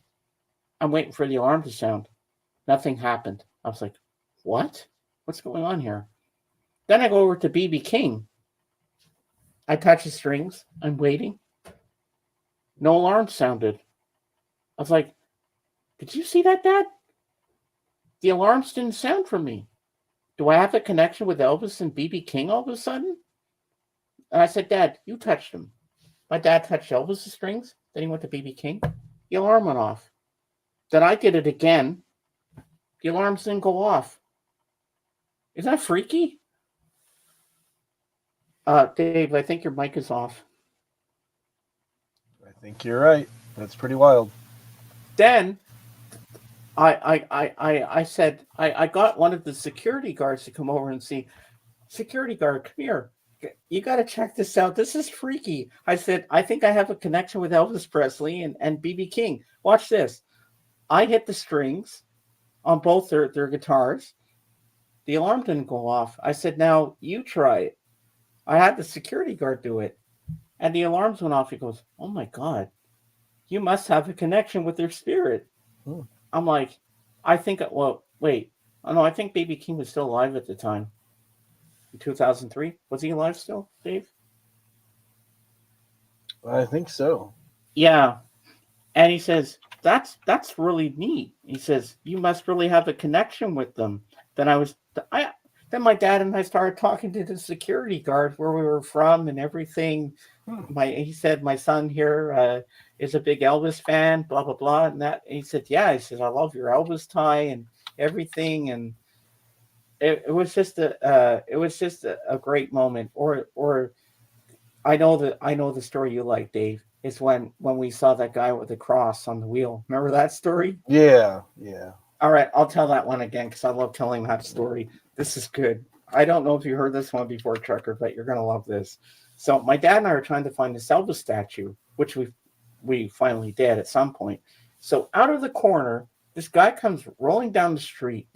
I think it was a black guy. I'm not sure, but he comes rolling down the street with this wooden cross on a wheel, and then this other guy comes out of nowhere. Don't know where he came from. He was black, obviously. He says, God damn! Jesus had no fucking wheel, did he, boys? And we said, no, he didn't. He carried his cross. He carried that thing. Now, you take that off that wheel. You carry that cross. You carry like Jesus. If you have all your sins and your burdens, you carry that motherfucker on your shoulder, man. And he says, and we said, yeah. He says, amen, brothers. And we said, amen. And then we asked the guy, I said, we're looking for the Elvis statue at some address and stuff. He goes, come on, boys, I'll show you. And then he took us, he put his arm around me. He says, you're a big Elvis fan, are you? I said, yep. He said, okay, come with me, man. I'll show you where it is. And he showed us. I mean, people were so nice there in Memphis. You don't meet a lot of nice people. Some people can be complete assholes, but these people were so nice and friendly. And that's a moment I'll never forget with my dad. My dad and I were trying not to laugh because, it was kind of funny with the guy with the cross on the wheel. Yeah. And this guy just comes out randomly out of nowhere and starts telling him to carry his cross. I mean, that's something I'll always cherish for the rest of my life. And Dave, I hope you and Jen can experience Graceland. You have to go there. And if you ever do, I want to go again. I want to experience it one more time. With you and Jen and Nick. Because you know what? I don't know if I said it before, but you're like family to me. You've always stuck by me. You've always protected me. You spoil me like I'm your second son. You spoil my mom and my sister. And I appreciate you guys so much. You don't know how much I appreciate you. We're glad to be here for you. Okay. I gotta keep myself from getting emotional. I can't help it. I'm a sensitive guy. So nothing wrong with that. I mean, I'm just getting mushy. And I mean everything that I say, you know what I mean? Mm-hmm. So what did you guys do for New Year's? So I can calm myself down.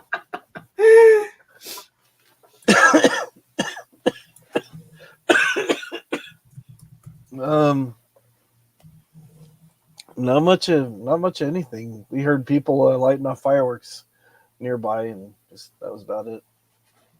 No, that's it. Yeah, we didn't do anything really for New Year's. Stayed home. Well, I had an amazing New Year's Eve. I got a little drunk because Patrick normally has a Sunday night stream, but he has his regulars that go on the panel. But that night he said, permission granted, I could join in the festivities. So I was up on camera with him and John Bip Up Boom. You know John. Oh, yeah. There was Bobby Gass. Mm-hmm. God, was he high as a kite. Mm. Harry's Music Room was high too, because Yeah. they had to leave at some point because they got the munchies. But Bobby Gass reminds me of my Uncle Mickey, who passed away in '94. He's such a great guy. He's so funny, Uncle. Bobby Gass. We can tease each other. We can tell each other, "Oh, go fuck yourself," and we get away with it because we love each other. Yeah. And Bobby Gass has always been nice to me. I really like that guy. And he says, "Well, guys, I gotta go." And we all knew right away. I said, "Bobby, you got the munchies, don't you?" He says, "Yeah, I guess I do." And I was there for the whole stream, 4 hours and 19 minutes. I didn't get to bed till 2:30 in the morning. Wow. Wow. Oh, and I got up in the middle of the night to go for a pee. After you've drank a couple of beers, you wake up. I was so dizzy. I was surprised I could stand there and finish peeing and go back to bed without passing out. That was scary. But I made it back to bed and I slept in a bit. But it was a fun night because I was with everybody. Mark was there, but Vance wasn't there.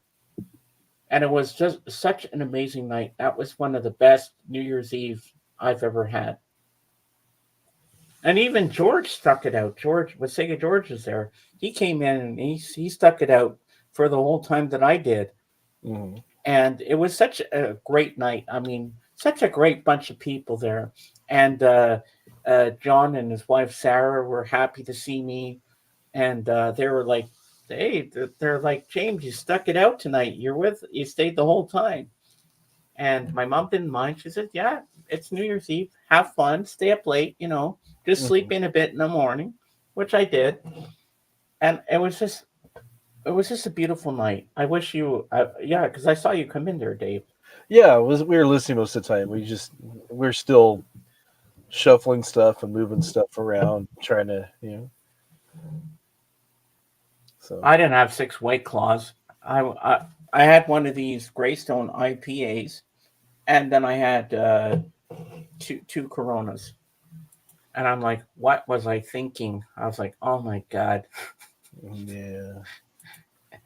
Well, you pay the piper the next day. And when I was on the Lamb, I saw him drinking his beer, and I said, "Hey, Kate," and I said, "There's no way I'm drinking a beer today." But then the old saying came to me, you know what they say, hair of the dog, and it actually worked.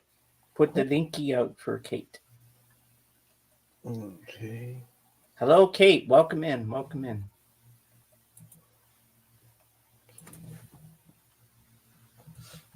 Yeah, we've listened to a lot of that stream. Yeah, all those people are really nice, and everybody seemed to have a good time on there.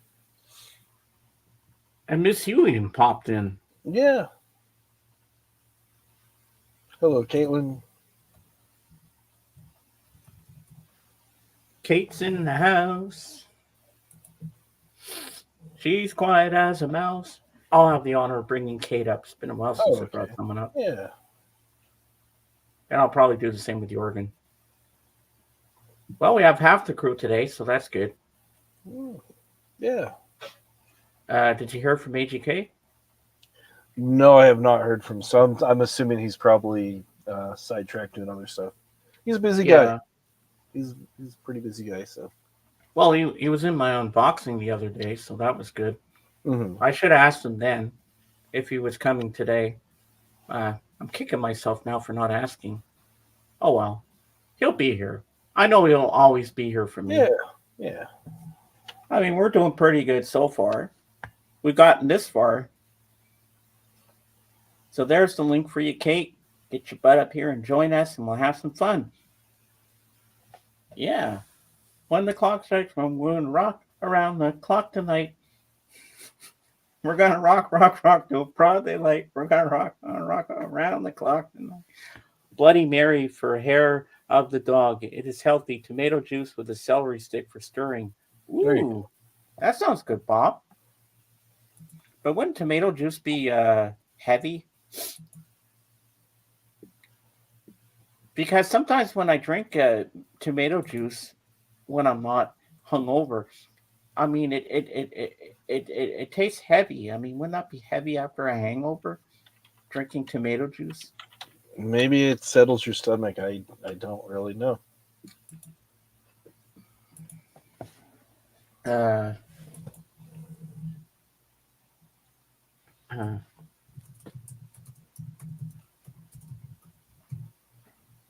sorry. Jeez, I keep getting messages. Oh, the acid. The acid in the tomato might do something to break down the alcohol or something. Oh, the acid. Okay. Yeah, it's fruit or a vegetable, depends on who you talk to. So Yeah. there you go. But it's weird how the British call zebras zebra. Yeah, they call cookies biscuits, so you know. And they call chips crisps. Yeah. And French fries chips. Yep. And they call soccer football. Yep. Which is interesting.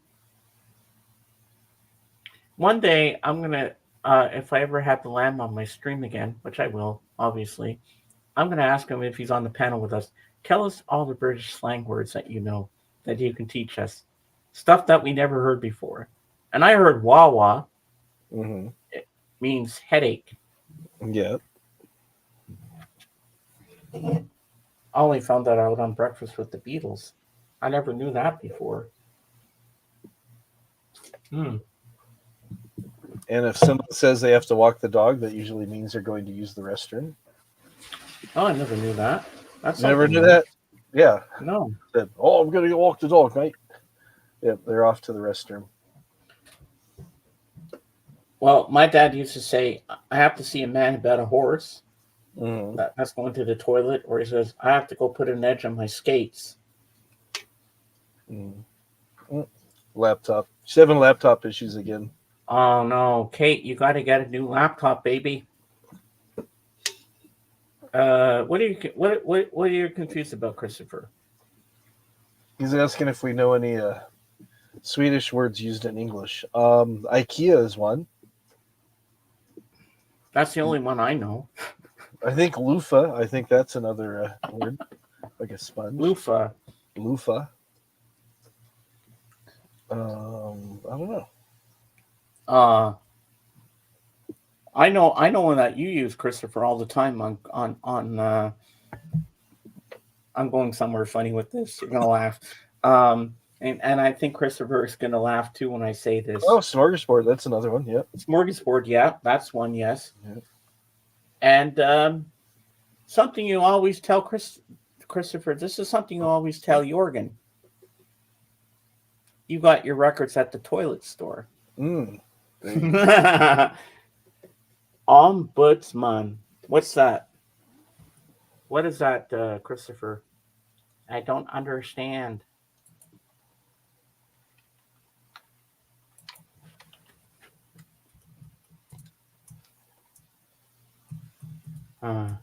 Sorry if I'm quiet, because I'm texting. It's usually a public official who handles complaints. They're there to investigate complaints and try to resolve. Kind of like a mediator, middleman, ombudsman. Oh. So interesting. Yeah. Lots of Dutch words, but don't occasionally mean the same thing. I don't know Swedish. Well, Bob, tell us some Dutch words in English, what they mean. Yeah, let's have a little language thing. I mean, we don't always have to connect with Elvis for a bit. We can kind of change the subject up a little bit, you know, because this is kind of interesting. Now I'm curious now with some Dutch words that you know, Bob, and you could tell us the meanings of what they are, like Dutch slang or whatever.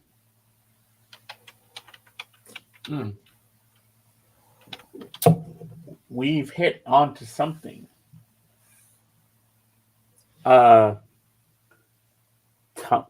Tungsten.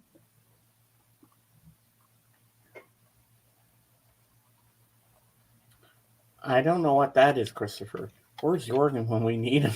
Jorgen, get in here. Beer if you want to order a bear. A bear? Really? Yeah, did they get you a big black bear or grizzly bear or something comes out of the back room with a beer and hands it to you?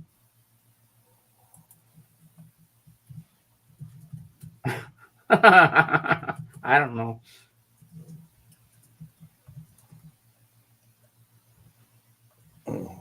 I used to use there's one place that worked. We'd have Hey, these Kate. Christmas cards. Hello, Kate. Hey guys, We'd have birthday Jake, cards. sorry. Go ahead. Oh, I was Go gonna say we had birthday cards that would go around, and everybody would sign them.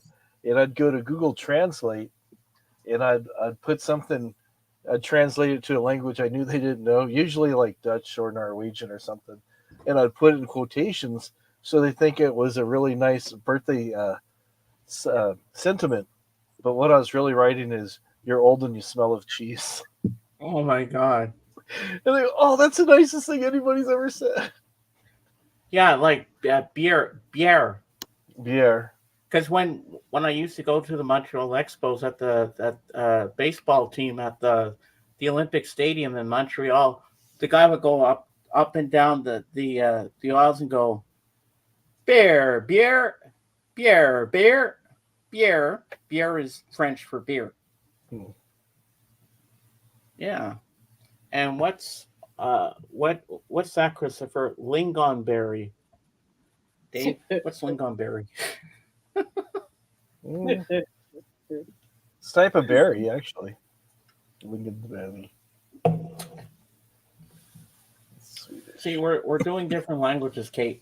Christopher's Yeah, trying I to know see if you we are. know words that are in Swedish. Yeah.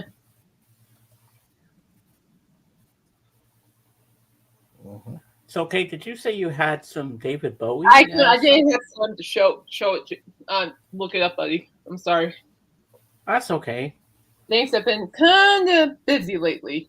True story. It's been very busy lately. It's Busy's good. As long as Yep, you're it's busy, good. not It's better than being bored. Yeah. exactly. Or misbehaving, which I missed. So, Kate, I think you might be jealous again. Oh, My what shirt. now? Look at my shirt. Oh no, I want the It's on pink one. records. Isn't I that want cool? no. I like the pink one. That the card thing, the Elvis card. Oh, you I like like this? Yeah, You I like want this that. one? I want that. Well, I'm sorry, it's not for sale. But Mogwai not for sale. Oh my.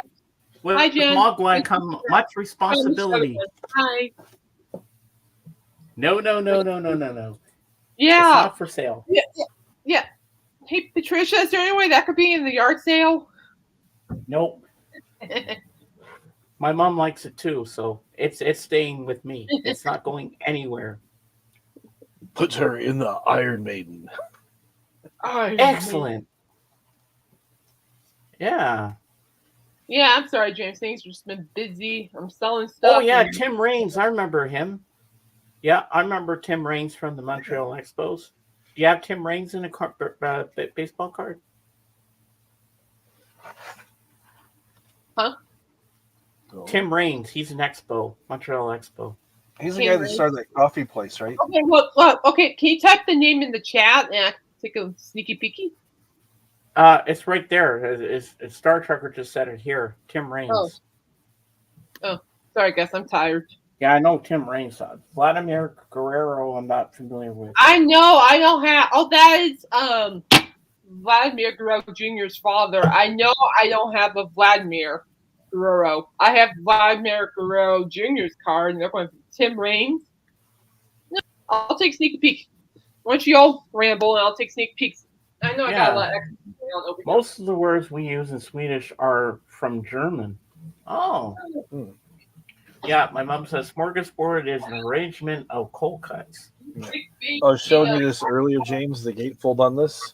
Yeah. It's even better when you do the reverse side, the front and back together. Oh, wow. It folds out to be like. Oh, I like that. That's cool. Wax card. I'm going through like the library book. Let me hear. Mom, all my good stuff is not going anywhere. And you know that. We're playing that Monkeys record up for sale. There you go. So When that book is screwed up, I want it. she's taking care of you. So there you go. I'm taking out all your records, James.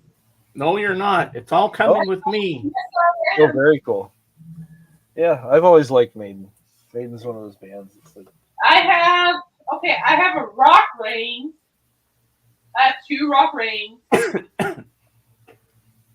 I have a Zane Smith, Tim Walsh, Pascal Perez, Dave Schmidt, Junior Nova, Kevin Groff,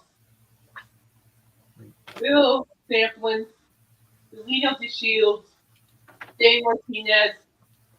Got 2 goals. Who's this person? Oh, Dave Schmidt sounds familiar. Okay, it does. Well, look more into it. Delino Lamont, I have his. Spike Owen. On the Shield. And that's all I have so far. I still need to go a little bit further. I do have the expo of Randy Johnson. These are German also, grammar is very hard, however. I can read it, but I would never try to write a book or speak it. but yeah, I don't think I have anything that matches. Was it Bob? Yeah, Bob's description. So, but if you're guys interested, let me know. It's huge. All right, there, Dave. It hurts my elbows. Have a drink. I don't want to hurt my elbows. Sorry. Ah. Let me just check here. Everywhere in this book. Oh, another baseball player just popped in my head. I can't remember which team they're on, but does the name Warren Cromartie sound familiar? Warren Cromartie? Warren Cromartie. I don't know how to spell it, but that name popped in my head, and I said, that sounds familiar.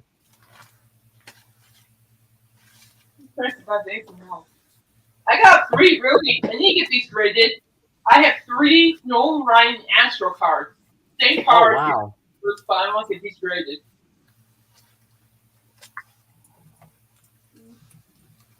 I have a lot of Texas Rangers if anybody's interested. Ah.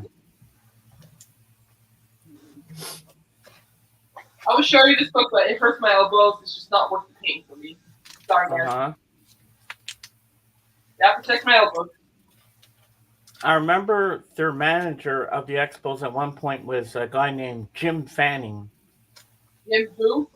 Jim Fanning. Okay. Like Dakota Fanning.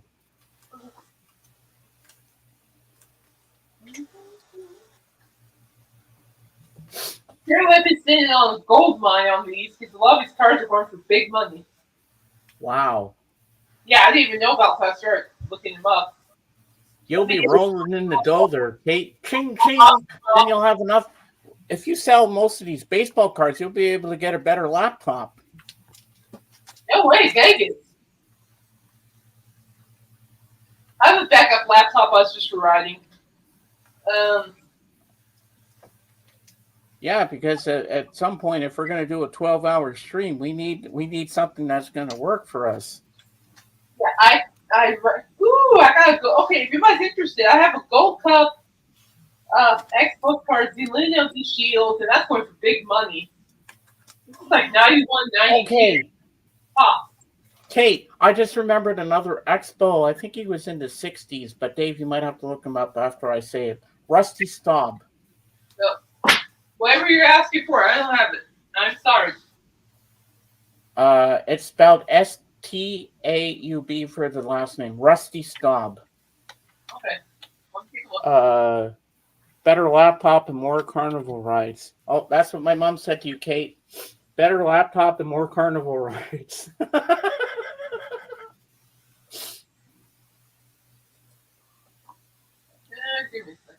My mom is going to sneak over there, man. She'll be in Vegas with you, Kate. If anybody's interested, I have a lot of PlayStation Seikos. Want to get rid of them? That'd be great. Warren Cromartie. Nope. Rusty Staub.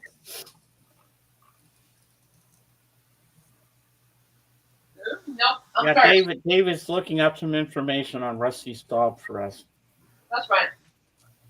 He was an Expo player at one point. I think it was in the 60s. Yeah, 60s and 70s. It's saying. Hmm. Sorry about that, guys. Oh, that book is like yay big, like this big. So, Kate, look at what my mom says to you. I see more Carnival rides over a laptop. It's just a laptop. Vacation's temporary too. I'd rather go vacation over a laptop. But thank you. Good thinking though. I do not have that. That I know. What way too vintage. Yeah. But Dusty, thank you. are you still here? Yeah, I don't have that. That I know. Well, in case today's the last week of regular football season, that means my beloved NFL Red Zone will be gone for a whole year. And I'm like, oh no. What am I gonna do after James' stream? Be lazy. Oh, come on. It's really meaningless. But so far, the only teams that have scored points is Jacksonville, and that's 3. And so far, everybody else have scored nothing. Kate, are you familiar with the Expo, the name Pete Rose? Yes and no, I don't have it. I know this because I looked at that book back and forth. And did you find the 2 that I wanted? Andre Dawson and Chris Beyer. Yeah, I've been looking. I haven't found it yet either. I have been looking. I promise you. It's a. And I big met an Expo once. I went to a game with my friend Kevin Lee back in '85. His name was. Yes, he did star. And I got his autograph. That's nice. Well, if you still have it, get it looked at. I don't think I have it anymore. Oh, you should have hung onto it, buddy. It was on a baseball cushion that I had, but I don't know what happened to it. I'm trying to figure out what I'm going to do about NFL Red Zone. Also, it's like, that's what Alice Cooper, I'm getting by, but I like the back, please. But now it's football. I'm like, meaningless. I speak some German in my latest video. Well, do you, Christopher? That's cool. So, Christopher, were you born in Sweden and you studied in Germany, or when you went to college or something, or school? Let us know in the comments below. Hey, guys, I'll be right back. I need to get some laundry. Be right back. All right. Oh, here's Dusty. I collected baseball cards for years. Then the market took a dive in the 90s when the market got oversaturated by too many card companies. Prices dropped. Really? Oh, he is not wrong. That is so true. Check out my video, Best Finds of 2023. I will definitely do that, Christopher. But just not at the moment because I have to host my stream.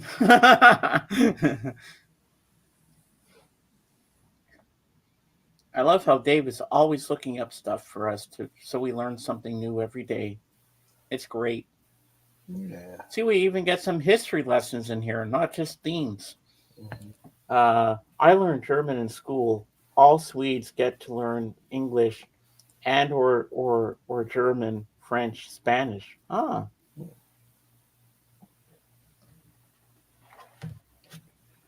Final tag 2024. Ooh, cool.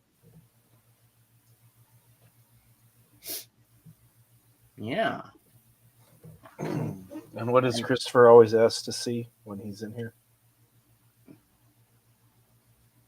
Please sub me. Oh, everybody sub Christopher.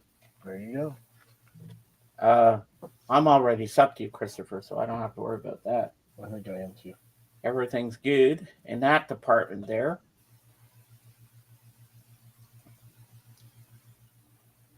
Who here remembers the Gong Show? Oh, yeah. Chuck Barris. Well, there was one person that was on that show, and they did this really funny song. And they actually didn't get gonged. They actually won. And it went like this. I'm going to do it for you. Yay, Papa, yay, Mama, yeah, yeah, yeah, yeah. I learned that in school. I put my hands on my hips, and my pumpernickel is here. This is my pumpernickel. Your mother is here. Yay, Papa, yay, Mama, yeah, yeah, yeah, yeah. I learned that in school. I put my hands on my hips, and my pumpernickel is here. This is my pumpernickel. Your mother is here. Yeah, yeah. And she won. Hmm.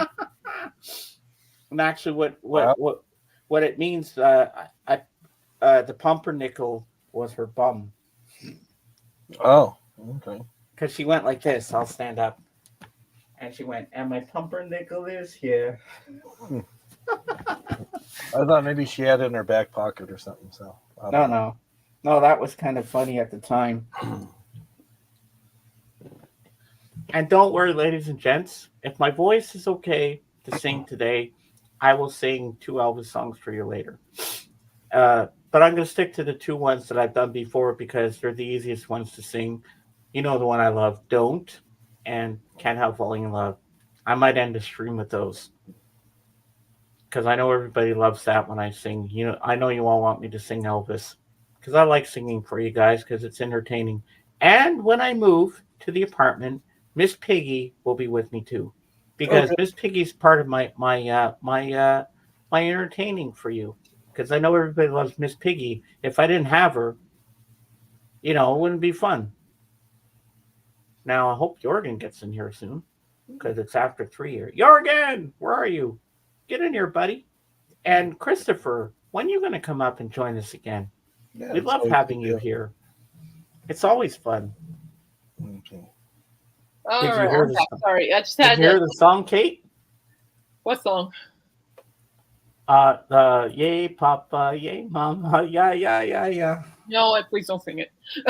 I think she heard it already. No, please don't. Actually, it was the Oh, you Gong know Show. what? Star Trekker. Sorry, baseball card talk. I have a Uh-huh. few old school Cal Ripken and a few Ken Griffey Juniors. All last cards. They're not graded yet, but I have Ooh. plans to get them graded. There you go. But I do have some old school. As a matter of fact, I do have some old school Cal Ripken Jr. and Ken Griffey Jr. Cal Ripken. You know what I mean. You know what I mean. Uh-huh. I do. So what are we drinking? Tea or coffee? Oh, it's coffee. I got a long day ahead today. I have another. I'm on Whatnot for sports cards, so if anybody's interested, I'll put the referral link on my community tab. But yeah, I'm on Whatnot. I'm auctioning baseball cards and sports cards today, and then tomorrow's auction will go for just a multi item auction. So Uh-huh. I think now that I think about Star Trekker, I think I do have Ricky Henderson. Okay, well, if anybody wants to know, the Lions just scored 7-zip. Go Lions! Yay. That's Alice Cooper's. Now, Kate, I got to ask you a question. Uh-oh. This is Elvis related because it's his birthday, obviously, tomorrow, and also David Bowie's. I want to ask you, what does Elvis Presley mean to you? I think, he wanted to make a difference in this world. I think he wanted to show people that he's capable of doing things. And I think it was a gift in many ways. Not just to the woman, but also artists and stuff, because, the artist has influenced so many people and so many artists, bands as well. And he changed. Ooh, got a touchdown. Sorry. And and I think he just was a gift. I'm a fan of his gospel stuff. I love his gospel music. Mm-hmm. I'm a fan. So, but yeah, he means a lot to me. I know who he is. I love his music. I'm not like a huge fan like you are, but I love his music just as much as I love the Beatles music. And and he was a gift. He really was. And he really changed the whole rock and roll, the whole dynamics of rock and roll, and the whole dynamics of music. The way he performed. He sure did. He did it. Yes, he did. And honestly, it was brilliant with how he did it too. And so rest in peace, Elvis. Thanks for being an inspiration, buddy. And yeah, That's all I She got. brought something special to everybody. Uh-oh, he's getting teary. Uh-oh. What? You're getting teary-eyed. Me? No. Yes, you are. I saw it. Yes, How can you tell? There's a glare from the light from the yeah, ceiling on yeah, my glasses. You yeah, can't tell. yeah. Okay. Really? No. Don't spend mental with me. Wait, who's the best looking man? She says Elvis. Take a look at him. Is he a good looking man? Okay, Look at him. if I had top 10, he'll be a 10. He'll be the number 10 spot. I'll give it that. Well, Kate, thank you very much. Thank you for telling me I'm a sexy man. I really think you're wonderful, and oh my God, we got AGK. Oh yeah, and great job. Let's bring up AGK. Hello. That was funny. Welcome in. Love you, Coop. I'll be back in a sec. All right. All right.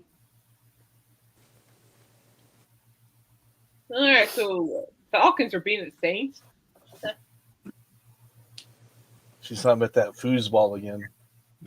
Talking about that foosball.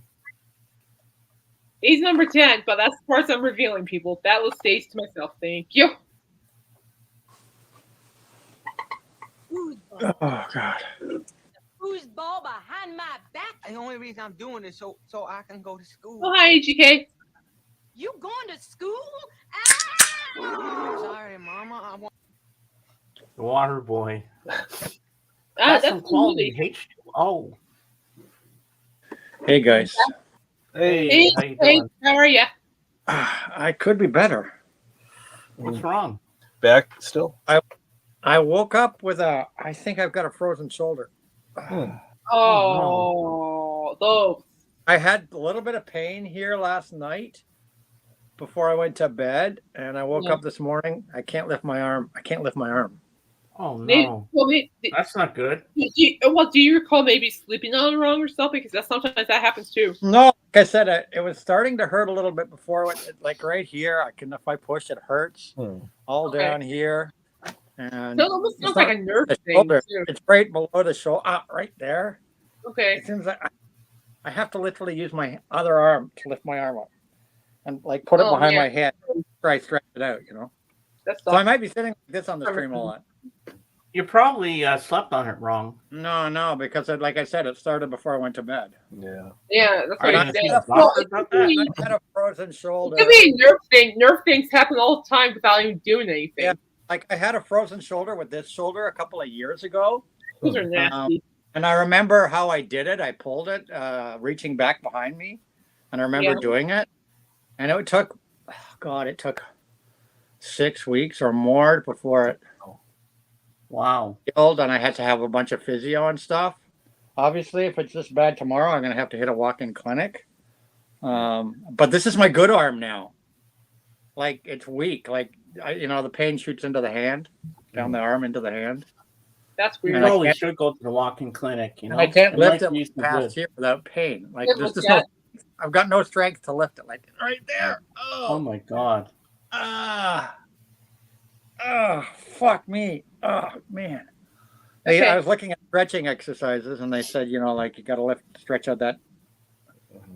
I know it feels exactly the same as when I had this frozen shoulder. So right. But last thing I need this is my good arm. Last thing I need is my good arm out of commission for freaking months. Yeah. Because I can't lift anything. As soon as I try to lift anything, it do you goes do you have like a tennis ball or something? You can just roll it. Fuck. Why? Get a tennis ball, maybe jam it like right where it hurts, and can just. That's because that's why I have. Right there. Yeah, get a tennis ball. Right there is just all pain. It's just right. It's all pain right in here, right into the cup, right into the cup, right into the underarm. The whole thing is just pain. Mom, I don't think that's a good question to ask. My mom says, Anthony, is that your drinking arm? Well, I don't drink, but man, I didn't need that today. Sorry, guys. That's okay. Don't worry about it, Anthony. It's all good. It's all good. I'm trying to do that I had to go clean the walks because we got a tad of snow last night, and it was torture trying to use the snow shovel. Wow. Thanks for coming back. I'll try putting a cold ice pack on it or something today and see what happens. Yeah, I think a nice. It just pack would came be on. good. It just came on for no reason, That's weird. and it all hurt. It all hurts. It's I all, reckon that's weird. all through here. It's all hurting. And Mm. that frozen shoulder I had was like 5 years ago, and I'm pretty sure this is the Not same you. thing. It's been a long morning. Sorry. Not you. You're fine. So I'm did you pretty pick sure up it's what it something- You pick up something the wrong way again and injure that one? Or? No, I was out yesterday briefly. Went to the flea market very briefly, but then I wasn't feeling good. I was having breathing problems. Hey, bye, Bob. Give yourself, sir. So I came home. I left. See and you I later, came Bob. home. I was just playing video games and watching movies last night. I did nothing, so I don't know why it started hurting. And just towards the end of the night before I went to bed, I could feel it getting sore. Oh. I'm sorry. You didn't see that. Sucks. I got some packages in the mail this morning. Oh, did you? Oh, yeah, did well, you? that's some unboxing. Nice. What'd you Found get? these at the front door when I was went to go shovel snow. Wow. Not that we had that much snow. It was like literally that thick. Oh, okay. Right. See you later, Bob. Love you, man. But I just had to Later. clean it off so it doesn't freeze to ice, and then people slip and fall and sue me. These are I know what these are. These are things I bought myself for my birthday. Ah. Yes, happy birthday once again, my friend. Oh, yes. I'm sorry. And Happy birthday. what happens when you become a senior citizen? Like you're freaking get a frozen shoulder. All right, I'm gonna make you big so we can see this. What you got? That's Yes, actually pretty I can't lift this. I can't lift this arm off the armrest to do this. I got to keep my old shoulder, my elbow on the armrest because I can't. I got no strength. Okay, I can't well, go. I can't my arm. just keep it low key. The more you Maybe you stretch, should use some scissors. I can't fight There my you go. way. You got Can't it. fight my way into a paper bag with my arm. Wow. Okay, that one. I'll say that one for a second. Let me go from the other one here. All I right. just had to have a tear strip on it to make my life easier. Where's the freaking Terry thingy? They're not supposed to be. It says pulled open. Pull what? There's nothing to pull. Pull what? Jesus, guys. scissors. Pull what? Oh, he got it. He got it. We're good. We're good. What have we got? A couple DVDs. Well, a DVD and a Blu-ray. Nice. I got one yesterday as well. I bought 3 things that were on sale for a bunch of Boxing Day stuff too. I guess I didn't show. I show that later because I guess I didn't show that last time because you didn't have a Christmas show. Hey guys, I'm gonna move around, do stuff. I'll be listening. Okay, James. So this is season 3 and the final season of Picard. Yeah, I can watch it for free on Paramount Plus, which I have to do soon. But I collect all the Star Trek stuff on physical media. Oh. So season 3. Physical media is still the way to go. Yeah, it is the way to go. Yeah, so I'm looking forward to watching season 3. I love the first 2 seasons. So season 3. And a movie that we talked about on your show. Oh. That we watched the trailer for. That all started with Jorgen showing a 7-inch single. It's always Jorgen. Do you remember that? I know what it is. I know what it is. Oh, do you know? But I'll let you show it. I'll let you show it first, and I'll say. It was expensive as fuck, but everywhere I looked, the price was pretty much the same no matter where you buy this movie because it's who's this put out by? Is it Kino Lormer? Who puts this out? Twilight Time, apparently, is some company. But apparently this film is, no matter where you buy it on Blu-ray, it's pretty pricey. And people are even putting in the reviews saying, yeah, it was pricey, but it's worth it. All the reviews on this were saying hidden gem, like freaking amazing film. Wow. Hey, Lisa. It's worth every penny. So I splurged for my birthday and bought this. It was expensive. It was expensive. But apparently it's like it's a Chinese Australian co-production. Ooh. Australian movie company and in conjunction with a Chinese movie company produced this film. It's a hidden gem in the world of action films. The Man from Hong Kong. The Man from Hong Kong. I'm so looking forward to Oh watching my it. God. You got it. How long is the movie? With George Lazenby, of course, with George Lazenby. Yeah. But all the reviews, everybody said that they were blown away. They watched this movie and they were completely blown away. How long is it? Let's see. What's it say on here? What's on here? Strap in for a spectacular example from the golden age of Ozploitation. I guess that's Australian. Ozploitation movie making. Writer, director, genre master Brian Trenchard Smith's full-bore action caper, The Man from Hong Kong, 1975. First seen in the U.S. as The Dragonflies. This is the original uncut Australian edition. Martial arts superstar Jimmy Wang Yu and one-time James Bond portrayer George Lazenby play lawman gangster antagonists in a royal battle array of aerial, vehicular, and close combat stunts exploding across a gleaming Sydney cityscape. Wow. Executed with a mix of cool precision and edge-stretching luck that will leave you breathless. Special features, commentary with writer-director, co-star this person, the stunt director, uncut, not quite Hollywood interviews with co-stars George Lazenby, Rebecca Gilling, Roger Ward. So it's got some commentaries. Lazenby pulls out all the stops, both in doing a lot of his own fighting and stunts. Something rare for Western stars in these type of movies. Limited edition, English, 1080p, 10:3, English Dolby Digital 5.1, 106 minutes. Wow, that's pretty cool. So yeah, I'm really looking forward to checking. And I'm curious to know. You don't have to say, but how much did that set you back? $45. That's not bad. No, I mean I noticed that Blu-rays are going up now. It's hard to get a Blu-ray. Blu-rays, the physical media is going up. Blu-rays are averaging like $35 now. That's ridiculous. Why can't they lower the prices like they used to be? And they're pushing 4Ks at a few dollars less because I think they're trying to push 4Ks on us. So like I got a 4K of a movie. I'll show you some 4Ks in a minute. I got a 4K of a movie that was cheaper than the Blu-ray. Wow. You know, like well, actually I got a bunch of 4Ks. They were all cheaper than the Blu-ray. Oh my God. So I guess they're trying to push. So yeah, physical media has gone up in price, but this was pricey.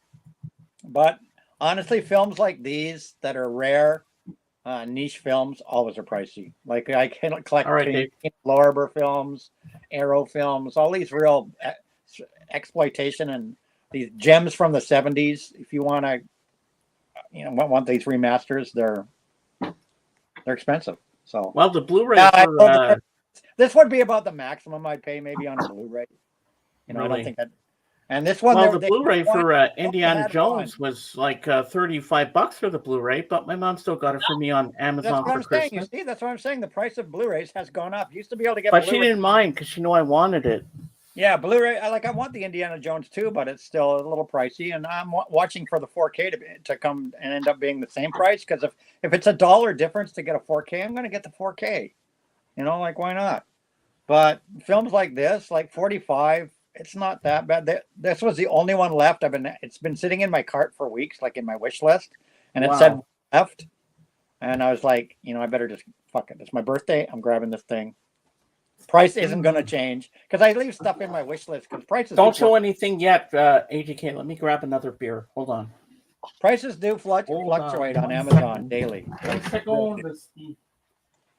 So I'm happy to have that gem in my collection. Sure. I'll grab the other stuff I got.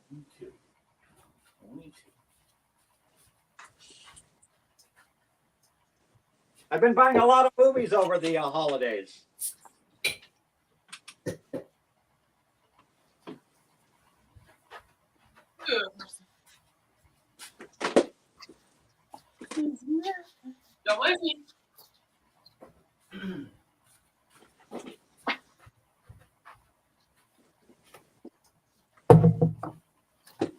I bought a few movies over the holidays. All right, I'm back. Welcome back. Yeah, Jorgen should be here soon, I hope.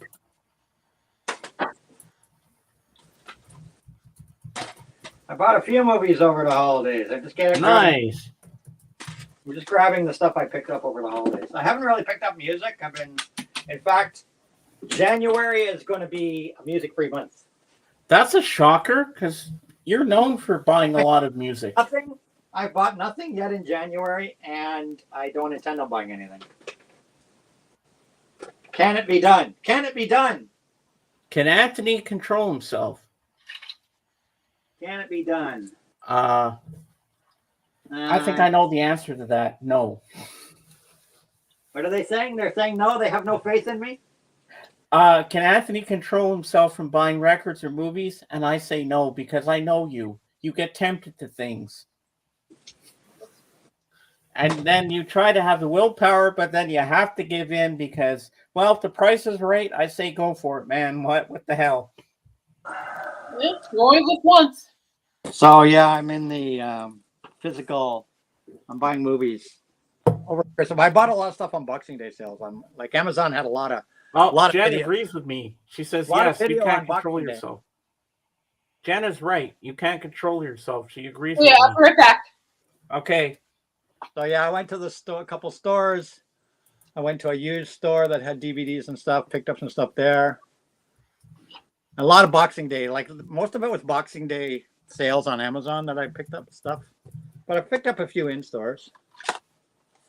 I got this on box. I got this off Amazon. And even though I really don't like this film that much, I basically got it to fill in a hole in my collection. I'm out of breath. Hold on.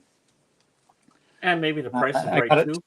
I got it to fill a hole in my collection because I have this on Laserdisc, but I figured, well, I really should get this on DVD just because I have all the other stuff on DVD.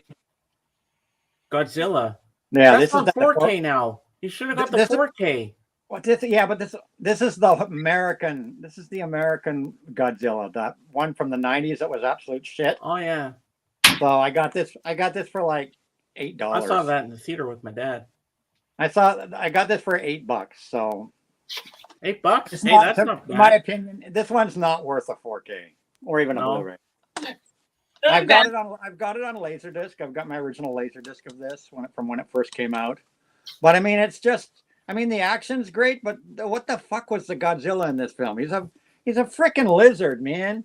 He doesn't even look like Godzilla. Like, what were they thinking when they designed this guy? He looked like a T-Rex, or like not a fucking Godzilla. I mean, I guess the movie was okay for the time. Yeah, but as Godzilla, I got something to show you guys. Godzilla, I can't wait to see this. This is the bottom. This is the bottom of the list for Godzillas. But I just got this for $8. I got it just so that I'd have it other than on Laserdisc, because everything else I have is on DVD or Blu-ray, right? Yeah. So that's the only reason I grabbed that for it. And I picked this up in the local store because it was on sale for $11.97. And this here, when this film bombed so badly at the theaters, it did not do well. So they had originally planned to make it a trilogy. There was supposed to be a Godzilla 2 and 3. That was the original intent. This was just like the first chapter of it, and it was supposed to, because it kind of left open-ended where they had all the eggs under Madison Square Garden and blah, blah, blah that were supposed to hatch, right? So this was supposed to be the first in the trilogy, but because the movie did not do well, they scrapped doing the second and third movie. And instead, because you'll notice by the titling, notice how the titling is done on here? Oh, hold on. I got to bring up Jorgen. Notice how the titling is done? Yep. Hey, Jorgen. So the titling is done like that. So instead of making films 2 and 3, they made an animated series. And as you can see, I only paid $11.97. It's on sale. Not bad. So yeah, this is 40 episodes. Yeah, all four includes all 40 episodes. So instead of filming the second and third film, they continued it with this animated series instead. And I think I they didn't even know there talk was. about it here. So this is 40 episodes plus 2 unaired episodes. So I got that to fill in my Godzilla collection. I'm actually looking forward to watching this because I hear this is pretty good. Good. Have you ever seen the prequel? Which prequel? The prequel to Godzilla? I'm afraid to look. You're going to show me, aren't you? Oh, of course. We know Godzilla Dave's going to versus show Bambi? it, obviously. Godzilla versus Bambi? No. Godzilla versus Bambi. Black menace that kills everything it sees and hears. No human mind could imagine the enormous destructive power of this maddened, killing thing. It looks like my lizard. That's a classic. That's a giant Gila monster. We can watch Yeah. Godzilla versus Bambi. Now, It's not that let's long. make you big again, HK, and you can continue with your Okay, movie. so what else show next? I got a pile of them. I picked this up on my birthday. My daughter and I went to this place that sells used video games, vinyl, and mostly video games. It's got like video games from every classic system. Oh, wow. But they do have a vinyl section and they do have a DVD section. So I picked this one up for a big $7.99. This is a to fill in a hole. Like you guys know, I love my 70s exploitation and all that. This is from the Euro Shock, Jess Franco's female vampire. Oh, wow. Picked this up for like $8. I've never heard of that one before. Used, yeah, it's a used thing from the glorious days of. I don't know if I can show you what's in here. Wow. It's got nudity. I gotta censor it. At any rate, yeah, there's a thing that folds out. Jess Franco, famous Italian film director. I've got a lot of Jess Franco films, so I thought of that one. So I had to grab that for my Jess Franco collection. Oh. I got that used. I got this one here on a Boxing Day sale on Amazon. This is Satan's Mistress. Never heard of that one.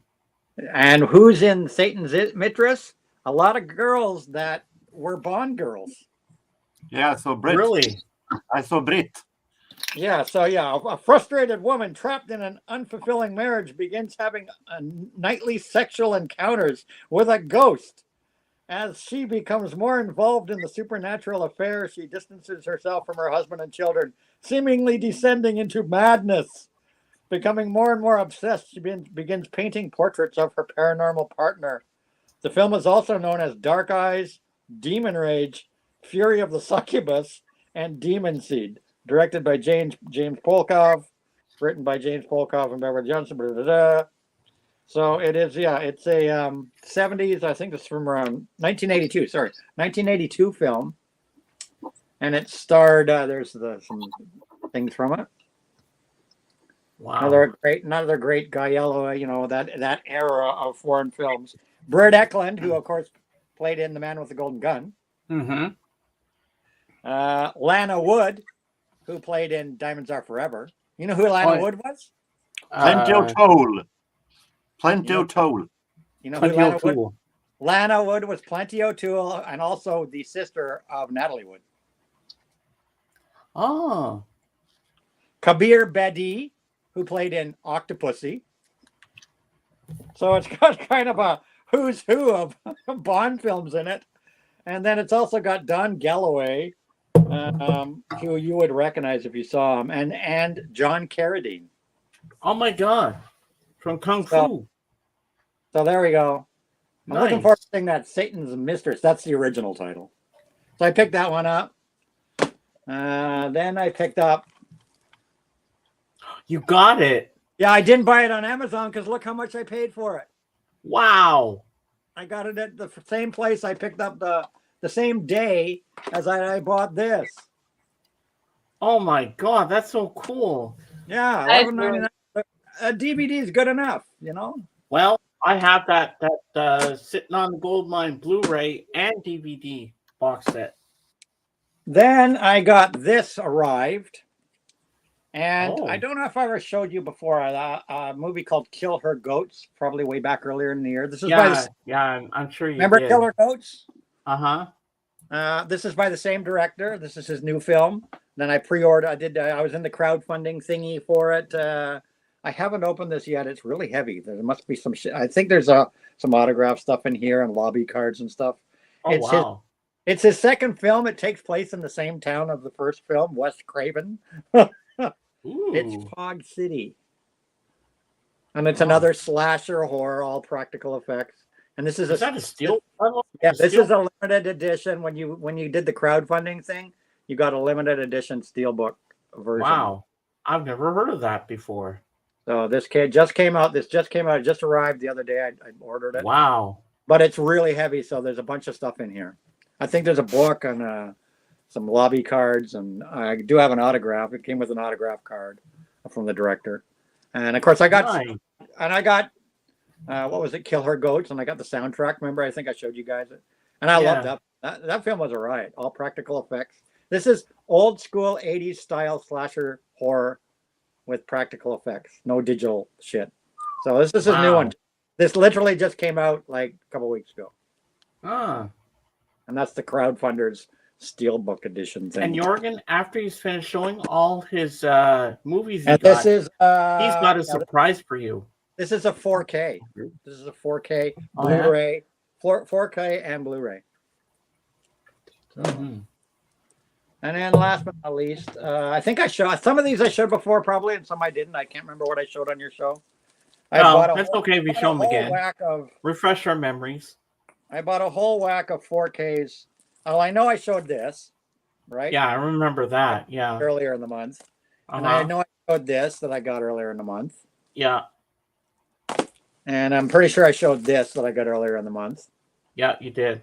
And it pisses me off because I was going through my library and I found my Blu-ray version of this. Oh. Oh, well.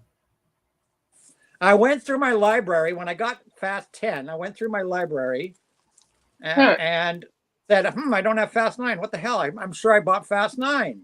And I looked everywhere. I looked at all the places it would be. I looked in my unwatched, because I have a section over there, which is all my DVD, all my stuff I haven't watched yet, right?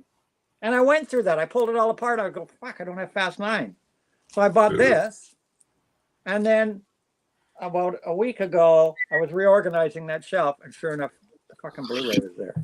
Oh, my God. So anybody want a free copy of Fast 9? I'll give it away at my next auction.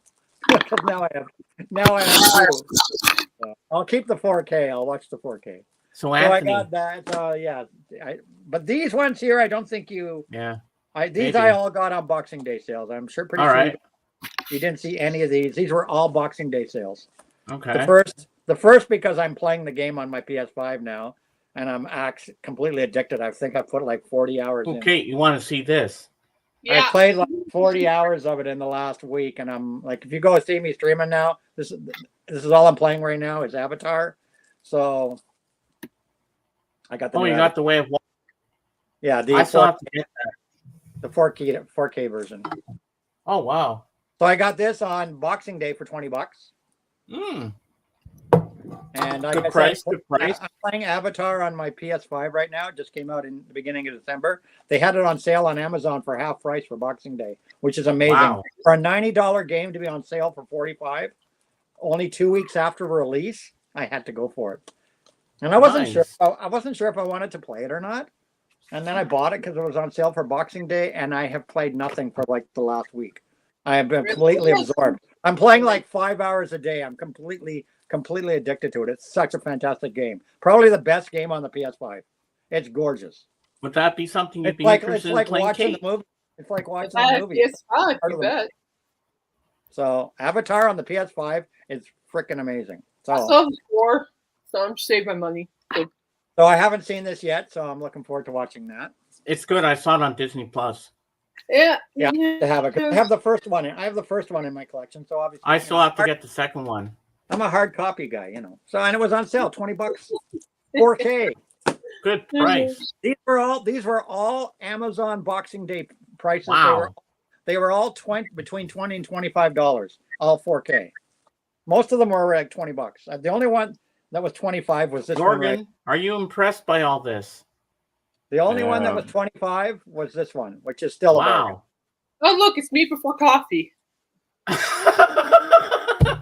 There you go. So this is the 4K version of The Exorcist with both the. I don't like that. I don't like that cover.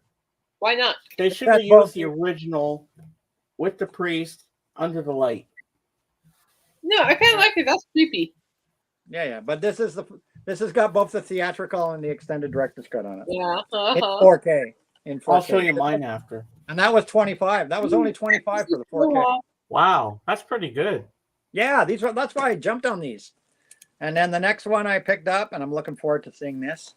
I'm a big Arnold Schwarzenegger guy. I love Arnold Schwarzenegger. I love all his Get to the chopper now. I'm slowly trying to get them all. I've got most of them, but there's a few holes in my collection that I don't have on DVD or Don't Blu-ray. disturb him. He's just that tired. You're Yeah, one ugly I've got motherfucker. Raw Deal. I got Raw Deal, the Terminator films. I've got Commando. I've got most of his films, most of them, but there's a couple holes in my collection. I think there's only one more now that I need, actually, just one, and I can't find it right now. I think even Jorgen likes Arnold Schwarzenegger. And what's not to like about Arnold? No, he's awesome. cool. I like him. I don't mind him. I've got some of his comedy ones. I don't go big on his comedy ones, but I've got Twins. Let's just say I have nothing against Arnold personally, but his movies, I'm not high on those kind of movies. There are more action, no story, action, no story. It's just hitting. I love action, no story. I just like to watch a film. Oh, I love him in Commando. I love to turn my brain off and just watch a great action film. So yeah, I think there's only one film I don't have now. I think I've got everything now on Blu-ray and DVD that Arnold did, except one, True Lies, which I have on Laserdisc. I need to upgrade. That's great. Need to upgrade from my Laserdisc to Blu-ray, but right now it's super expensive and it's like out of stock everywhere to get the 4K and everything. So that's on a wish list for me. Anybody sees True Lies on Blu-ray or 4K, they're welcome to send it to me because that's the only one I'm missing. But I did pick up a couple others. Poster. I picked up a couple others. I picked up the Running Man on 4K. What happened to Buzzsaw? Oh, he had to split. Yeah, so this one's a 4K under $20. I think it was $19.99 thing. It was Boxing Day sale, so grab that one. That was one that I was missing. Like I said, I think the only one I'm missing now of his action films is True Lies, even though I do have it on Laserdisc. And I picked this 4K up. Oh, Last Action Hero. I got this one for $15. Wow, on 4K. That's pretty good. I know, Boxing Day sale. Nice. So I picked up those on Boxing Day. And then the last two, and I don't know why I don't have this because I love this film. It's one of my favorite sci-fi films of all time. And I have it on Laserdisc, but I thought I had upgraded from my Laserdisc version to at least a DVD because I have numbers 2 and number 3 on DVD, and I have the 2 animated films on DVD because there's actually 5 films in this series now, 2 animated films and 3 motion pictures. And I thought I had the first one on DVD or Blu-ray, but I looked through my collection and watch me find it, a couple months from now. I looked through my collection and I don't have it except on Laserdisc, and that's Starship Troopers. One of my favorite sci-fi films of all time. Well, that's one of the good ones. So I'm looking forward to watching this again in 4K. Wow. Starship Troopers. Have you seen that one, Dave?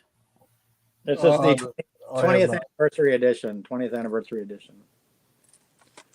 So there's that one. And then last but not least, I got this because this is an 80s classic. In 4K. Flashdance. Wow. That's in 4K. And all of these films, like I said, were $20 and less on a Boxing Day. And they're 4K. So when you get a 4K for $20, you can't go wrong. Oh, yeah. So Flashdance. So I bought a whole whack. Lots of films to watch in the next few weeks. Show Jorgen the first movie you showed. Oh, yeah, Jorgen. You have the 45 of this. Yeah, you have the 45 from this. Jorgen, you inspired me to buy this. You inspired me to spend $45 on this Blu-ray. Let me guess, the man from Hong Kong. Blame Jorgen. Ding, ding, Yeah, ding. yeah, You're right. exactly. The man from Hong Man Kong. from Hong Kong. It is your fault, Jorgen, that I dropped $45 on this Blu-ray. I'm blaming it totally on you. As we say here, you're welcome. Yeah, you're welcome. But yeah, I'm looking forward to watching this. I am. Well, so that looking should be forward to watching cool. this. All right, I'll make you Might smile. even I might even watch this one today.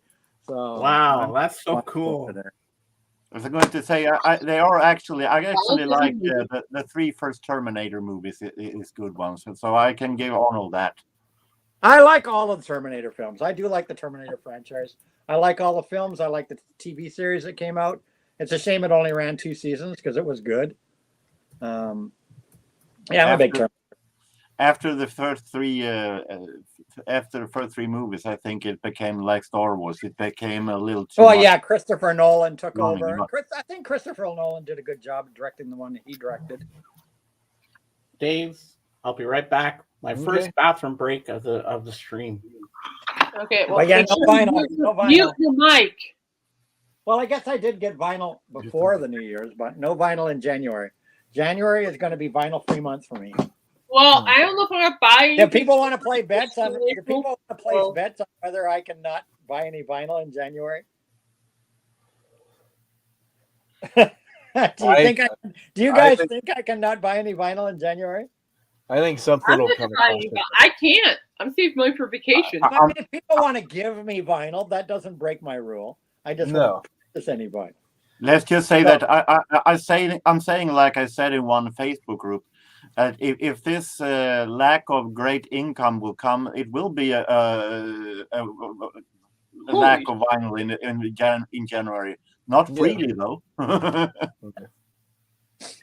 card right here. But, ooh. Guys, I've got all these movies to watch now, so I have no time for vinyl. I think I would see at least 2 come across your path before the month's up. Okay, Dave's betting on 2 vinyl records. At least 2. But they can't be gifted. You mean that I have to buy? No, that you've purchased. Yeah, that it's going to be something that you've come across and you've wanted and you've. Well, I was crate digging with Darren yesterday. at the flea market, and I resisted the urge. I did pull a couple things out and walked around with them for a few minutes and put them back. So I did. Wow! Oh, good for you. All right.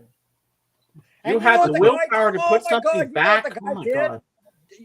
A crime was committed at the flea market. A crime? A crime was committed while I was there.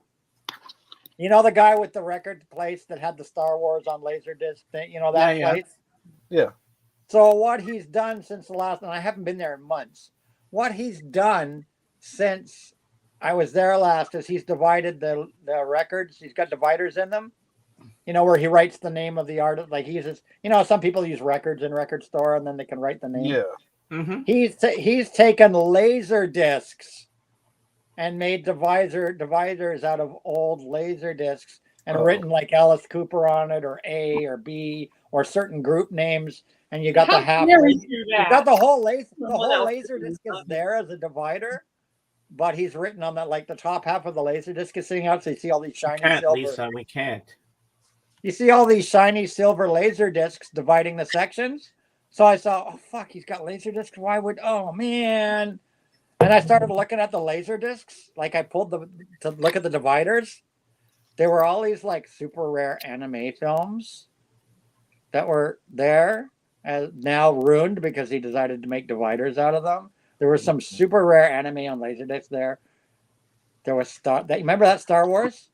Yeah. It was a divider. My cards right here. Ooh. He'd taken those Star Wars discs and made dividers out of them. Why? I just looked at it I started going through all the, like, he had Alice Cooper, he had all these bands and the letters. I started pulling them away to read the titles on the discs, and they were all really good freaking movies. And there was some really rare anime that I knew. Like I saw this one, Vampire Princess. I know that anime; it's a really good anime. And he decided, I guess he wasn't selling the laser discs, so he's decided to make dividers out of them for his records. And the Star Wars one, he'd taken both discs and made dividers out of them. Oh, that's sad. It's a crime. It's a crime. You should have told them. Committed. I would have walked up and say, "Hey, why did you do that?" I did. I said, "Man, Maybe you just want to buy this." Man, Did you I ever looked see up and I that? said, "Man, I would have bought some of these laser discs from you. Like, I would have bought some of these laser, especially those anime ones. I go, I would What have did bought he those say? laser. Why did you do this?" And he goes, "Well, they look good. You know, they weren't selling. They look good." Fuck. It just goes along with his whole Well, and well, his if stuff's you all wanted over. those Star Wars, he should have the right to give it to you. You know, you should have the Yeah. right to buy it. Yeah, his stuff is overpriced in the first place. Like, Well, you can always wheel and deal. You know, yeah. my So mom yeah, should go I with just you, thought that and was a she would get crime. you a good price. My mom should go with you, AGK. You know how my mom's good. My mom could get you a good deal on them. But the guy probably spared the 30 Engelbert Humperdinck albums he had because those are going to go up soon. Yeah, exactly. Why not just Yeah. why not just use trashy old records, right? Dollar Yeah. bin records, Yeah. like most stores do. But no, he wanted the flashy, shiny silver laser discs, right? Oh my God. What do you think of that, Jorgen? There must have been 20 or he must have come across, been given a whole bulk of laser discs at some point because there was probably about 30 of them. Yeah. Somebody must have traded in a bunch of laser discs, and instead of trying to sell them, he just trashed them. Yeah. That's ridiculous. It's a shame. I hate to see I hate seeing rare physical media abused like that. Mm-hmm. No, that should not be done. Because there are laser disc collectors out there. That is crazy, man. That is highway robbery. So yeah, well, stupid people. Yeah. Why? Yeah. Jorgen, in those thrift stores that you've been to, has anybody tried to do something stupid like that? Like what AGK just said? Not that I know of right now, but I've been at 17 years. I mean, it's pretty common to use old records as dividers. I mean, you see that a lot. You know, Nana Muscuri, Slim Whitman. I use all record for dividers. Yeah, old beat up records make good dividers. Okay, that's understandable, but using the Star Wars Laserdisc to do that's because you know those Star Wars prints on Laserdisc are one of the only versions out there that you can get the original Star Wars films on, like the original cuts, the original. But would he actually sell those if you wanted them?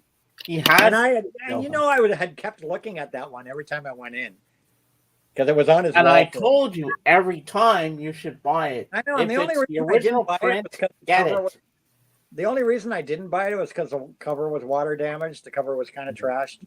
But I kind of should have got it just because for the discs themselves. You know, like the discs were fine. Well, how about this for a popcorn bowl, James?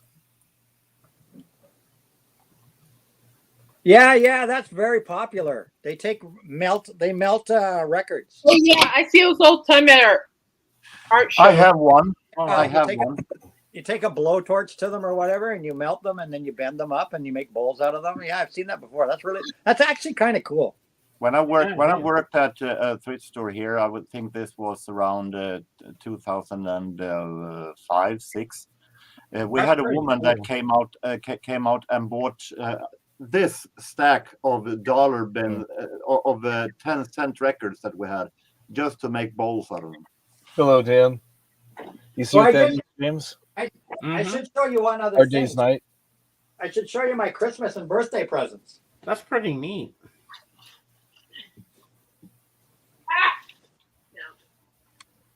I should show you Christmas and birthday presents, guys.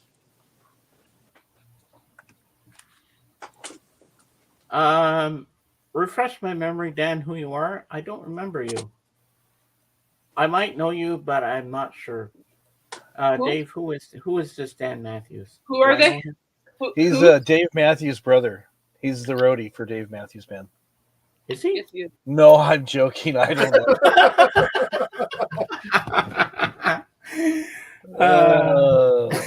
Well, welcome in, Dan. Welcome, Dan. So I did get some birthday and Christmas presents. Oh, Dave, make him big, please. Okay. I guess I might as well show you those too. My daughter gave me a couple of ditties for Christmas. Yeah, what The she first is this very small turntable. How small? Oh my God, that is so cute. I love it. You know what Oh it my is? God. You know what it is? No, I don't. It's drink coasters. Really? What? Yes, look, you got to move the little arm here. That Move the is little arm. neat. I've You never move the seen arm. anything like that. And they're like copies. They're like comedy copies of famous albums. And they're drink Wow. coasters. They're non-slip drink coasters. They got a rubber non-slip drink coasters. I've been using this one. Like this is a play of Deep Purple's. This is Deep Purple's logo, the P, the purple with the P. Cool. But this is actually, but they've recreated the labels. But look what this one. I don't know if you guys can. I don't know if you can read it. Can you read it? No. It's too small. So this one is Mad Shiny Head by Mark House. By Mad Shiny, right? Instead of Machine Head. Yeah. It's Mad Shiny Head by Mark House. And the songs on the side of this one are Smile on the Water. There you go, Dan. Crazy your mod. Crazy and Pace Truck. Wow. So instead of Lazy, Speed King, and Smoke on the Hello, Water, Iris. you got Smile on the Water, Crazy, and Pace Truck. But the label is a true copy of the Deep Purple label. The next one is do we know what this is a ripoff of? The Rolling Stones, right? With the lips, but this is the Rolling Tones. The It Rolling can't be better Tones. worse than the original. Rolling Tones with Oh my God, yellow. I love this. The Rolling Tones with yellow sugar. That is so cool. And it's even got the right times, like the song, the track time is actually the right song, time of the song. That is so cool. But they're fun, huh? They're for a record collector. These are You're welcome, must-have Dan. coasters. Huh? And Iris, you're a mod as well. Welcome in. James will like the next one. James will like coaster number 3. You'll like coaster number 3. Beatles, yes. Workout moment. You know who this is? Yeah. You know what album this is? It's Hey June. Oh my God, Hey June, nice. Hey June. Hey June with the great tracks. I love it. Hey June featuring Can't Buy Me Happy. Can't Buy Me Happy. You Should Have to Smile. Paper Scissors. Paper, scissors instead of paperback writer. James, I'm sorry. I'll be right back. Sunshine. Okay, Sunshine. Kate. Sunshine. Madonna Louise. And last but not least, Invitation. So there you go. Hey June, the long lost Beatles album. Number four is obviously a copy of the ABC Dunhill label, right? ABC Dunhill. And this is Bananas Has Made Me Loving You. Jorgen, get rid of Dog Trumpet. He's a troll. Bananas Has Made Me Loving Dog You. Trumpet in the chat. Get rid of him. Block him. Who did they have for the Beatles? Did they call them the Beatles? They don't name who. They don't name who the group is on the Beatles one. But the Dunhill one, this is Bananas Has Made Me Loving You by the Happy Things. Okay. This is too funny. Instead of the Happenings, right? But I love the recreation of the I love it. I love it. I love it. The recreationals of the actual labels is great. I can't remember which label this is, but they're calling it Fairy Money here. And this is Baby Move Baby. Baby move, baby. And the last one, and it's like I like how they have this little spindle, you know, the little record player. That is the coolest thing I've ever seen in my life. And the last drink coaster is the littlest baby boy, whatever that is. So there Well, you your go. daughter did good with this one. I love it. Isn't this great? So It's classic, man. Isn't that great? So that was one thing she gave me. I think that's great for any vinyl person, you know. So you Jorgen, is he got blocked to out with this dog put your trumpet? little tone arm on there. You got to put your little tone arm across there. Isn't that great? Mrs. Hopfrog did it. Every time I tried to go, I have a list of smileys that come up just before the 3 dots. I couldn't reach the 3 dots. So that's the one thing. And then my daughter also gave me this. I have the original UK pressing of this album when it came out, a double LP, and I have the double CD of it. But this was just remastered in the fall and re-released on a 4 CD. So two additional CDs of music that never before been released. Ooh. New Order's Substance, the brand new remaster. Like I said, this now has 2 whole discs of extra material. So, I have the original on vinyl. Yeah, I have the original on vinyl, which is but the original vinyl version of this, which I could show you, only has the stuff from CD 1. And then the original CD version of this has only the stuff from CDs 1 and 2. CDs 3 and 4 are brand new for this edition. So basically, I wanted to put this on my wish list because I really wanted these 2 discs worth of stuff, right? I remember buying. It's got a book in it. It's got a book in it, and it's all remastered too. So I remember buying the vinyl because I was so happy to find that single vinyl version, because it's one of the extremely few compilations that contains subculture in its single version. Yeah, so you see now you get it's got subculture, of course, and then you've got what was the where's subculture? Let me find subculture on here. Subculture was 8. So I think Murder was the flip side of that subculture single, which is on this 2. But see, now you have subculture. I think there's a dub version of subculture. That's one of the new additional ones. There's a dub version and a live version of subculture, which has never before been released. This is a whole live concert from 1987 or 4 or something. This is a full live concert that's never been released before on disc 4 of them performing this album. So happy to get that. Thank you, my daughter, for those. Thank you, Jen, for taking out Dog Trumpet. But then my birthday came, and she got me this for my birthday. Which I am so thrilled to have. Wow. This is epic. This has been on my wish list since it came out a few months ago. My daughter got this for me.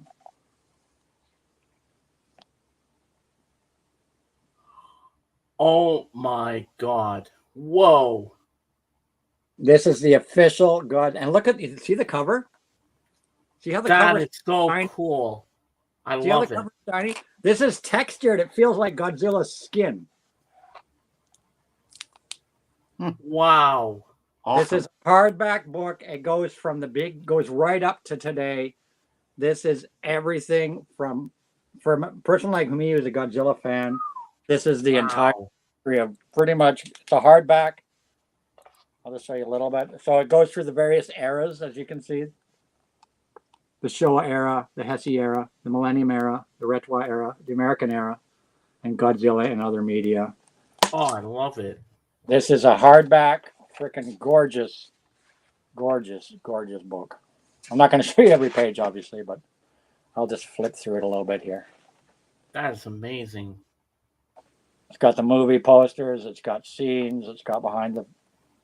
Oh, your daughter everything you ever want to know about every Godzilla ever made, including the animated stuff, the American stuff. Does it go up to the one that you saw in the theater that you loved, the new Godzilla? It doesn't include the one I saw in the theater. It goes up to it. Wow. So it goes right That up. is, oh my It goes up god, to I love it. 2001. So it goes up, includes the Netflix ones, the ones they made for Netflix. So everything but the brand new film. So, but look at that. Isn't that spectacular? Look at this book. It's going to be such a good read. I'm just, showing you a few pages from it. So I'm so thrilled to have this book. You have no idea. I'm so thrilled. It's a big book. And I love the cover. I love the texture. Like it feels like Godzilla's skin. It's like this. You can even see the sparkle. You can see the texturing. Huh? That is so sweet. Isn't that sweet?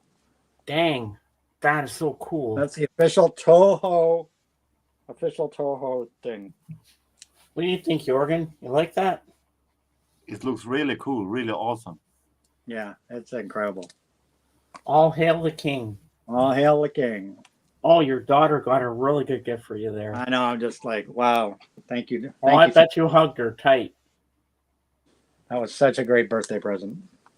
So I'm looking forward to just chilling out and reading this. It's got all the posters. It's got all the. Oh my god, Jen. This is so cool. I love it. I mean, look at these amazing. And it's all like super glossy, super high quality. Look at these amazing pictures. I mean. That is amazing, man. Yeah, I know, huh?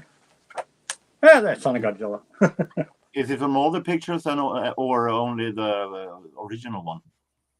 Pardon? Is it from all the Godzilla movies or just This is the entire encyclopedia of Godzilla movies. Okay.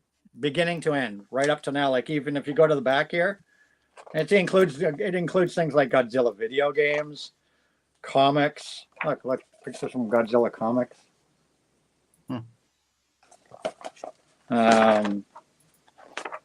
Yeah, television. See the television, like that one I just showed you guys, the Godzilla TV series. I didn't know they existed as such. It's not the one Godzilla, and Godzilla. American ones. I remember the Godzilla. Here's the one from. See, they even got the Netflix ones. These are the ones from the Netflix Godzilla films. There were 3 Netflix films. The Planet Eater from 2018. Well, you hit the jackpot. Godzilla and the City on the Edge. These were the original. These are the Netflix ones.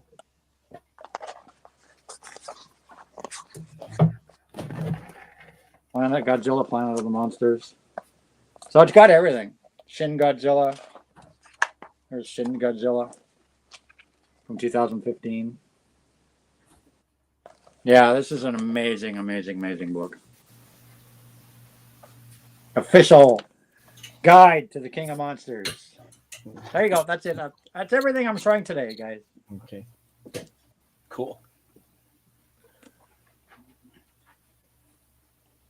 I have to wait till he gets back. I think he has a PS4, and I had something I was going to ask him about a particular video. I have a PS5 and 4 and 3. Oh, and okay. 2.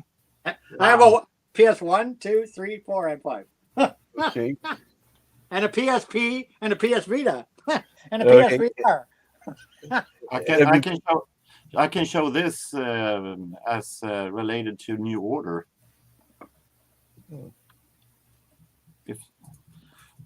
Which is that? Is that the John Peel? This is New Order, the BBC Radio live concert. Yeah, the John Peel. The John Peel. Yeah, John Peel stuff. That's good. Good stuff. That's good stuff. That's good stuff. I have a vinyl version of that. Okay. I was going to ask if you have this or seen this. Uh-oh.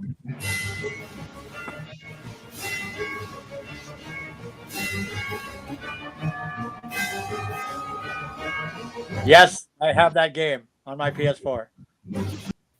I figured you probably did. Yeah, I have that game on my PS4. It's a lot of fun. Just go around trashing everything. It's one of those games that they took off their. It was only available as a digital version. Like there was never a hard copy version of it made. And I bought it, and it's on my PS4, but it's not even available now anymore in the PS4 store. Huh.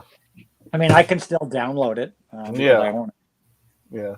But yeah, I don't know. It's not even available now. Yeah, it's a lot. That was actually pretty good. The graphics are good on it. It's Yeah, it actually looks pretty good. Yeah.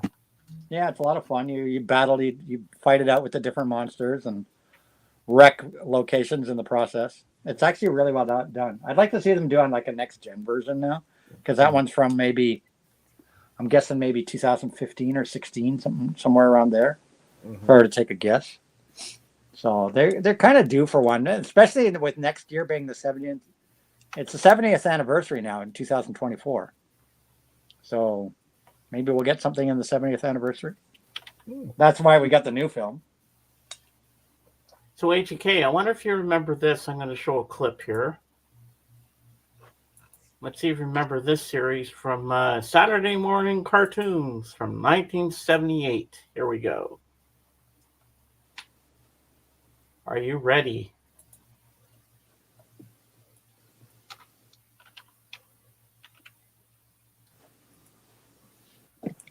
I'm ready to see a black screen. All right. All right, here we go. From the depths, 30 stories high, breathing fire, his head in the sky, Godzilla. And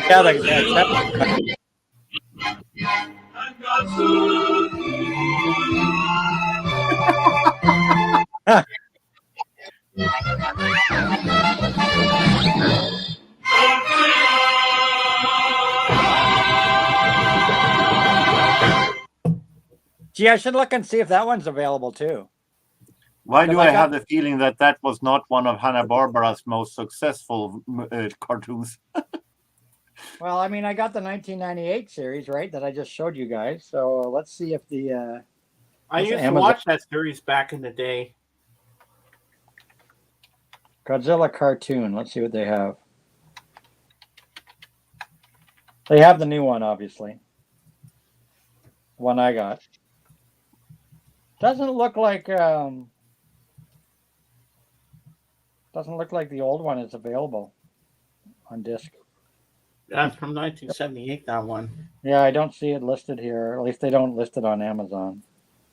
I see some of the Hanna-Barbera stuff. How many episodes? That one, Jen? Godzilla, and Godzuki. I wonder how many I used episodes. to watch that. I'd have my cereal in the morning and watch that show. Yeah, on Saturdays. I wonder how many episodes were in that. I should look it up.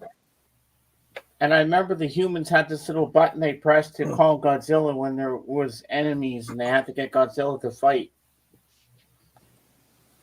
You ever seen that show, Dave? I think so. Looks vaguely familiar. And thank you, Jen, for taking out Dog Trumpet. That guy was a troll. I could tell right away. But the other two, Iris and Dan Matthews, they seem really nice. So I gave them a wrench because they seem cool. I think they must know Anthony, so I figured, well, I'll give them a wrench. Who? Hmm? Who knows me? Who knows me? Dan Matthews and Iris Simmons. Names don't ring a bell, but... Well, they seem pretty legit, so I gave them a wrench. I'll take a chance. If they're trolls after a while, well, I'll just take away the wrench. There it is. There's the... That's the one you showed. Huh. Oh, yeah. 1978 to 1980. 26 episodes. That's not a long show. Must have not been that popular. Must have been. But I loved it. I have a feeling that it's not one of Hanna-Barbera's main cartoons these days. Yeah, it's a Hanna-Barbera. Let me see the episode guide here. It's 2 seasons. 2 14-episode seasons, I think it was. Wow. Yeah. Does that mean that Godzilla in this cartoon was seen as a baby face? There's all the episodes. There was the main Godzilla, then there was his nephew or something that was trying to be that. I feel like the Scooby-Doo scrap.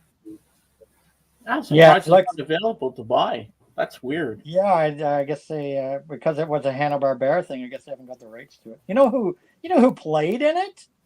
Who? Who played Godzilla? You remember Lurch? Was it Lurch from Lurch? Ted Addams Family? Ted Kennedy. He was Godzilla in that show. Oh wow! Wow. Yeah, apparently he was the voice of Godzilla. Well, all Godzilla did was roar. He never really If spoke, it but is I a think cartoon and he's the main character, I assume that. But I think Godzuki had a voice and he could talk like the humans could. Godzuki was voiced by some guy by the name of Don Messick. There's no photo of him. Don Messick is a legendary voice actor who spent his entire adulthood in entertainment. He started blah, blah, blah, blah, blah. He voiced the Jetsons, Scooby-Doo, Johnny Quest, the Flintstones, pretty much everything that Hanna-Barbera did. Wow. Tiny Toons, Droopy, Garfield. Yeah, that guy. In other words, he was in the stable. Yeah, he was a Hanna-Barbera in the stable voice actor. Then we have some guy named Billy Hicks who played one character in that. Billy Hicks. Hilly Hicks. Sorry, his name was Hilly Hicks. He was in that show. Jeff David. He looks familiar. What did he play in? $6 Million Man, Spider-Man, Buck Rogers, Godzilla. Looks he did a little bit of voice acting and movies as well. Wow, who'd have thunk of people? We went from Elvis and David Bowie to Godzilla. That's okay. But I am looking forward to watching that other series I showed you guys, the one with the 1998 Godzilla series, because I hear that is actually really good. They say it was a lot better than the movie they attempted to make. Godzilla, and Jorgen. I can't move my arm. Oh God, my arm. I have to keep my Jorgen arm. is the owner of Godzilla. Jorgen, you're the owner of Godzilla in that cartoon from Hanna-Barbera. And you tell him, go out and get Christopher because he said my records are from the toilet store. I don't think I own anything from Godzilla. I'm not sure if I own the song with Puff Daddy, but I'm not sure.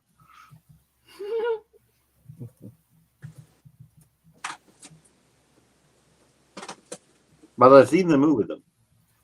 Mm-hmm.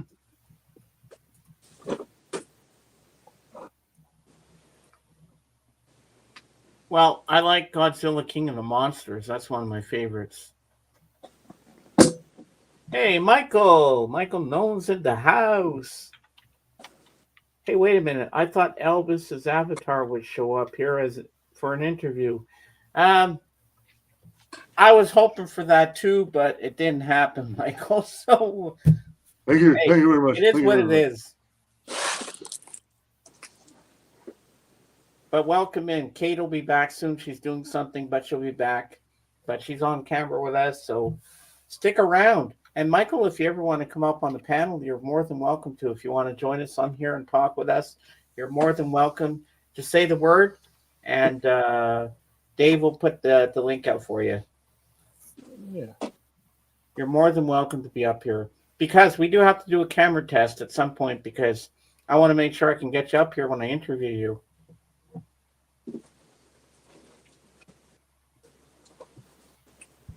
And that's going to be an exciting interview. And of course, there's going to be a lot of Beatle questions in there. You know that.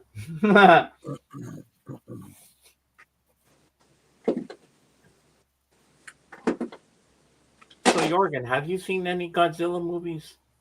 As I said, I only seen the one with the 98 one. Oh, the one with Matthew Broderick. That's not a Godzilla movie. That's such a poor example of Godzilla. It's still the only one I have seen. Yeah, but you have to see the other Godzilla. I don't think it was all that bad. It was an okay for entertainment. Yeah. As Godzilla fans would not agree. tough. It is sucks to be them. Yeah, here's a sequel to the original.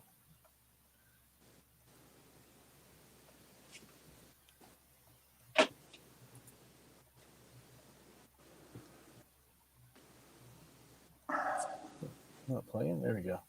Oh, you're right. I just looked up on Amazon. The Godzilla 1978 is not even here.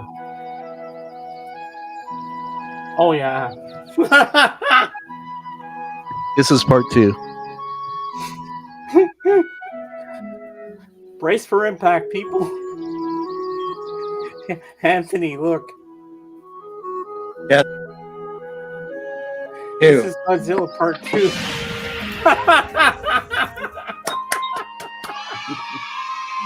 Oh my god. That's so funny. Bambi, meet your mother in the sky. Hey everyone, I'm sick today, James, so I'm in peanut gallery. I don't think you Nate can beat the today, original. most though. today. I don't think No, you can the Oh, beat you're original welcome, good. Michael. Yeah. I hope you feel better soon, buddy. the original. The Godzilla is even in that book I showed you. Mm-hmm. Godzilla versus Bambi is in that book. Oh, really? Oh yeah? I was looking through. I was just like looking at random parts of the book here the other day. It's got the Godzilla video games here. Let me find the Godzilla Bambi here. This is manga and comics, television. Oh, Michael, you know you're always welcome to my stream anytime you want to be here. Oh, there it is. That Bambi meets Godzilla. Oh wow. Where is it? Hey, Anthony, does it have the 1969. 1968 Yeah. Godzilla? Bambi meets Godzilla. What's it say about it here? 1969. Bambi meets Godzilla. Pass on the steak sauce. Turn. Come. Yum yum. Strange 1969. A strange jewel in the Godzilla franchise is Marv Newland's animated short film Bambi Meets Godzilla, where Bambi spends the entirety of a long credit sequence peacefully eating flowers, at the end of which Godzilla's giant foot unceremoniously squashes the beloved fawn. The comedic short not only launched Newland's career as an animator in Hollywood, but would prove to be so popular that it was included as a special short preceding the U.S. release of The Return of Godzilla in 1985. Wow. So they actually showed it in the movie theaters when the 1985 Godzilla movie came out. Isn't that crazy? Yeah. Also in that book, Anthony, does it have the Godzilla that I just showed the preview for 1978? Yeah, right here. Oh yeah. Exactly. What are they doing? This is the one with Jet Jaguar versus this is Megalon. This is Godzilla versus Megalon. Drop kick. Yeah, you'd like some of those old 70s and late 60s and early 70s Godzillas, Oregon. It's a lot of wrestling in there. Yeah. I got a little suspicious when I saw the first picture with them standing like this. I was thinking, what?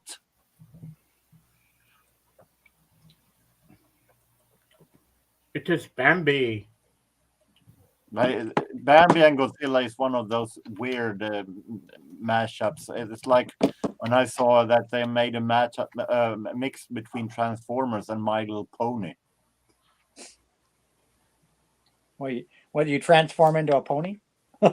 No, Transformers in the land of My Little Pony. Oh, okay. In the land of My Little Pony.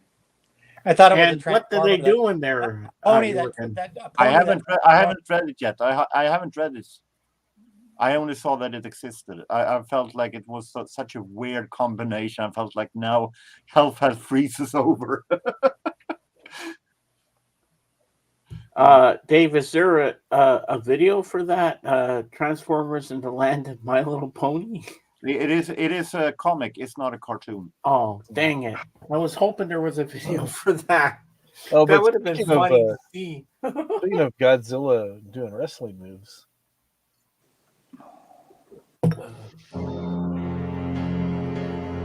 shoulder tackle.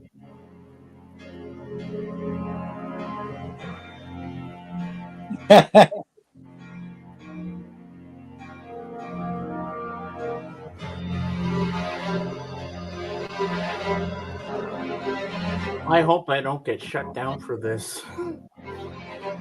Double axe handle. Brock Lesnar and Braun Strowman. Oh, there's King Kong. King Kong Bundy. Yeah, that was from the American Godzilla films. Yeah.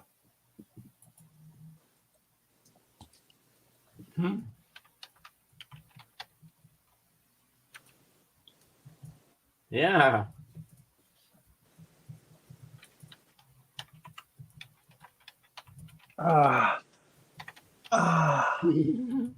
You all right there, bro? Yeah, it's just painful moving the arm, man, big time. The pain. Making a trip to the walk-in clinic tomorrow.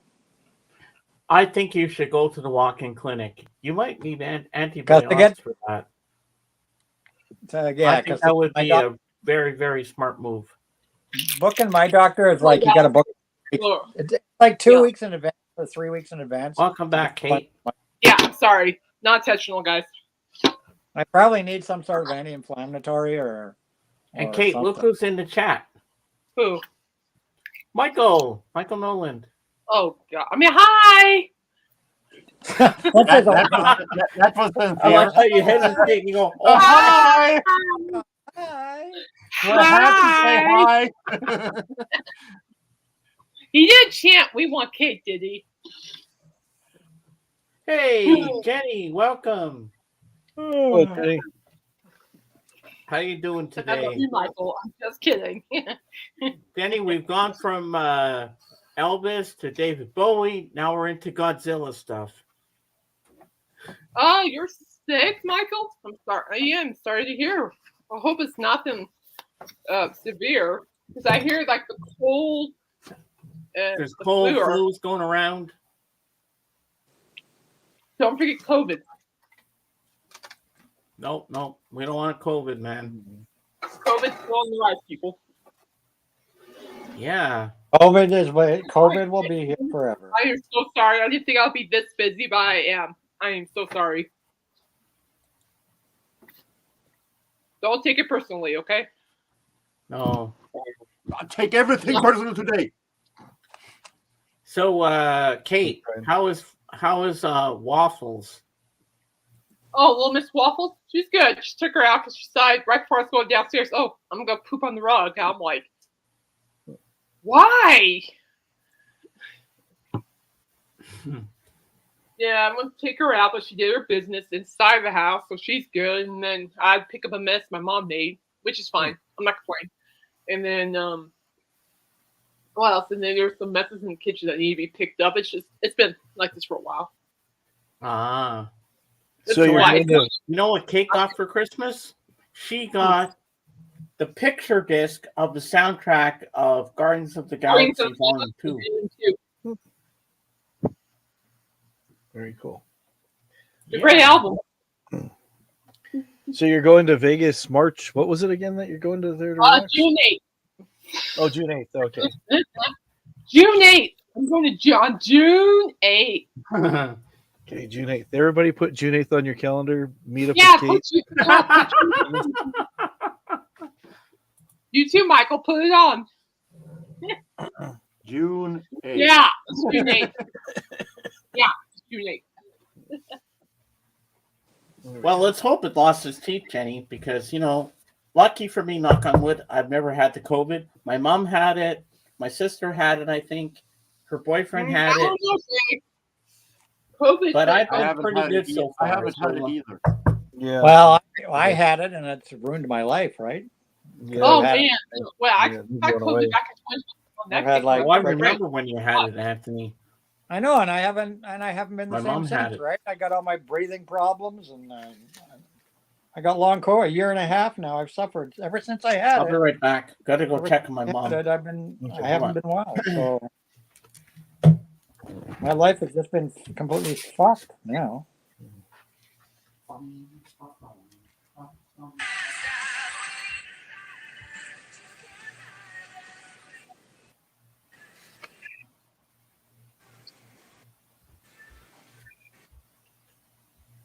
But I'm excited for it for by June. Yeah. This is June vacation. I'm excited for it. It's gonna be fun. Sounds like it'll be fun. Sounds like you'll have a good Or time. was it the song called Hey June? June. Dave, what are you Yeah. doing? Huh? What are you doing? Just realizing that all my records are out of order. Oh well, it's all good. Welcome to the club. Okay, so Dave, get this. So for Christmas, my brother got me like from Walmart like this vinyl organizing box. Mm-hmm. And it holds 79 records. I'm like, oh, great, I have 79. And I filled the whole box up at the end of K. So that means I don't have 79. I have more. And I'm like, Yeah, more, really? yeah. I didn't realize I had that much till I filled in the box. I'm like, what? Huh. They multiply. They do it. Plus, the thing is, it's like I really don't think about it either. until I go through them, I'm like, there's a lot of Alice's and kisses in here. I'm like, ooh, no regrets either. But ooh, it's like Alice Cooper and the A's and K's are just basically the whole box, basically.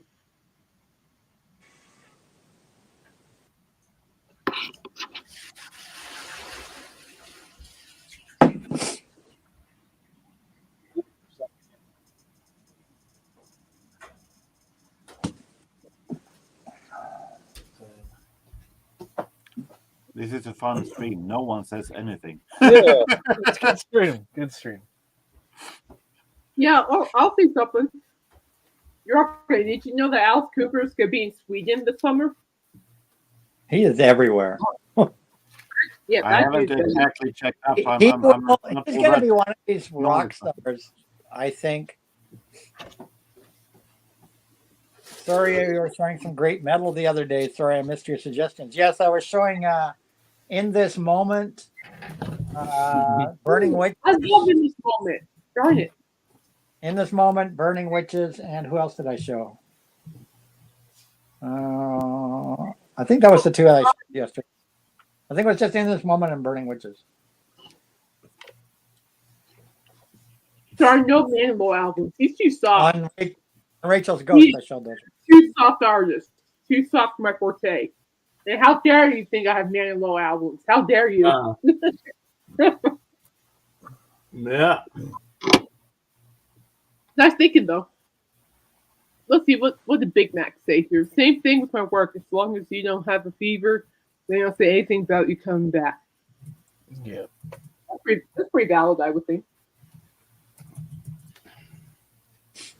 Oh,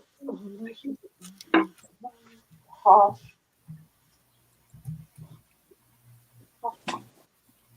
Yeah, In This Moment's really good. A friend of ours helped with the recording and production of that album. Oh, really? No, Yeah, I'm missing their second and third album. They're really hard to find. Their second and third album are long out of print. The second one is hard to find. Getting a CD copy is a little hard even. I can show you what I do have. They have 8 albums. I've got. No, I want to see it. I want to see your quote up In This Moment. Do it. I want to see it. A brand new one Yes, just came. let's do it, baby. I want to see it. I love In This Moment. I want to see it. Jorgen, are you going on docks tonight? I don't have any Manilow. I guess so. I might go. I don't know yet. They're paving to have any Manilow in my thing. But it was nice to go there last Sunday to docks. Dave, did you know I went on docks last Sunday? Oh, you did? Oh, good. Very good. He was nice. He let me up. Yeah, I He know has there's no been issues with me. Sometimes We had people fun. have. I had a fun time. Yeah, it's good. It's good you guys worked out whatever was going on. Well, we didn't talk about anything. There was no issues. He's like, James, nice to see you. I'm happy you're here. Things sometimes you think there's an issue with somebody's just having a bad day, and so it's good there wasn't any issues and everything's back to normal. And it turned out fine. I was there. happy. Yeah. I might go. I don't know That's yet. Depends how I feel. As long as you're happy, James, that's all that matters. Yeah. We I'm have a good happy. time on Doc, so. I'm happy to be back streaming, and today's been a really good stream so far. Well, for those of you who expect me to show any new records, you have to wait.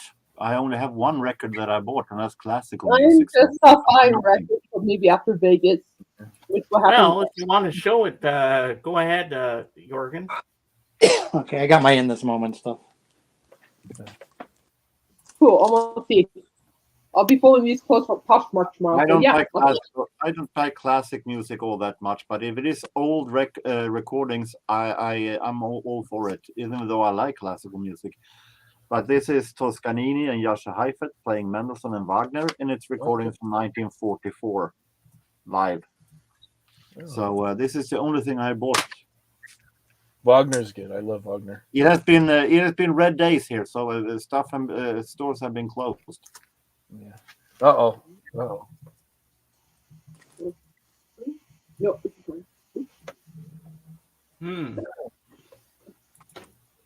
All right, I got my In This Moment. Christopher, I just got 2 words for you. Shut up.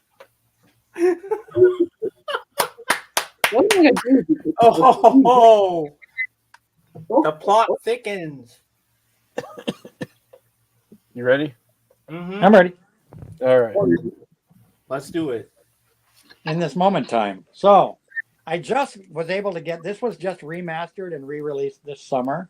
Mm-hmm. Their debut album from 2006 was remastered and re-released on gold disc. It's a gold disc edition. So it comes on those really nice gold CDs that have superior quality. So that's their debut album. Beautiful Tragedy was just released on gold. I just got this. So I just got this before Christmas. It's been expanded. It's got bonus tracks. Very nice. Of course, Amazon shipped it to me with a freaking cracked case, so I've got spare cases. I'll have to change the bottom. This remaster includes limited edition gold disc, officially licensed, bonus tracks, dynamic digital remaster, foil stamp. Oh yeah, it's got a foil stamped collector card inside. So it's got a collector card as well in it. Very cool. So this is their debut album, finally available for the first time in like over 10 years. They didn't release it. I wish they'd have put it out on vinyl too, but I'm happy to have a gold standard disc version of it. I need their second and third albums. Those ones are super hard. They're out of print, super hard to find, out of print. I'll take a CD. Anybody sees their second and third album on CD or anything, you can send it my way. Because the first, second, and third albums never were released on vinyl. As far as I know, they have not seen a vinyl release. So I'm happy to get this one. I haven't had a chance to play it yet. Yeah, that's such a great record. So then we go to their fourth album, and this is a limited edition. Is this the red? What vinyl is this one on? Yeah, this is a limited edition of their fourth album called Blood. And of course, In This Moment is fronted by Maria Brink here. She's the singer. This is straight up heavy metal, guys. Straight up heavy metal. I agree. They have gorgeous album covers.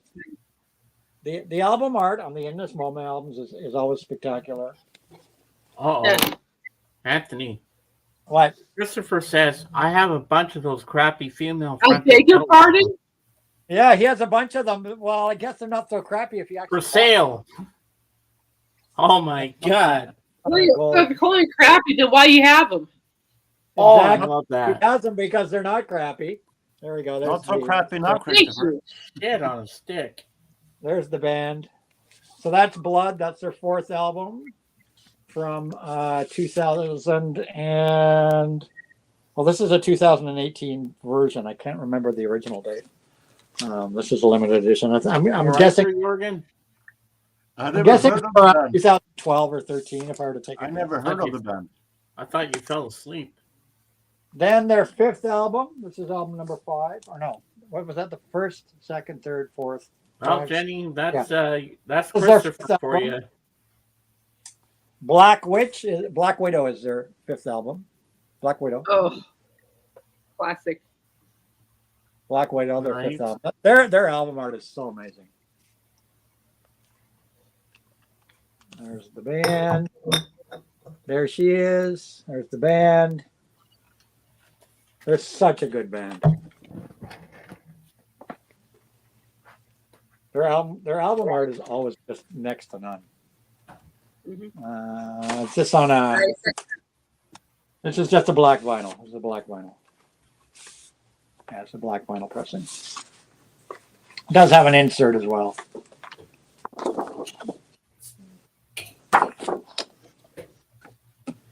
So that's their second. That's their fifth album.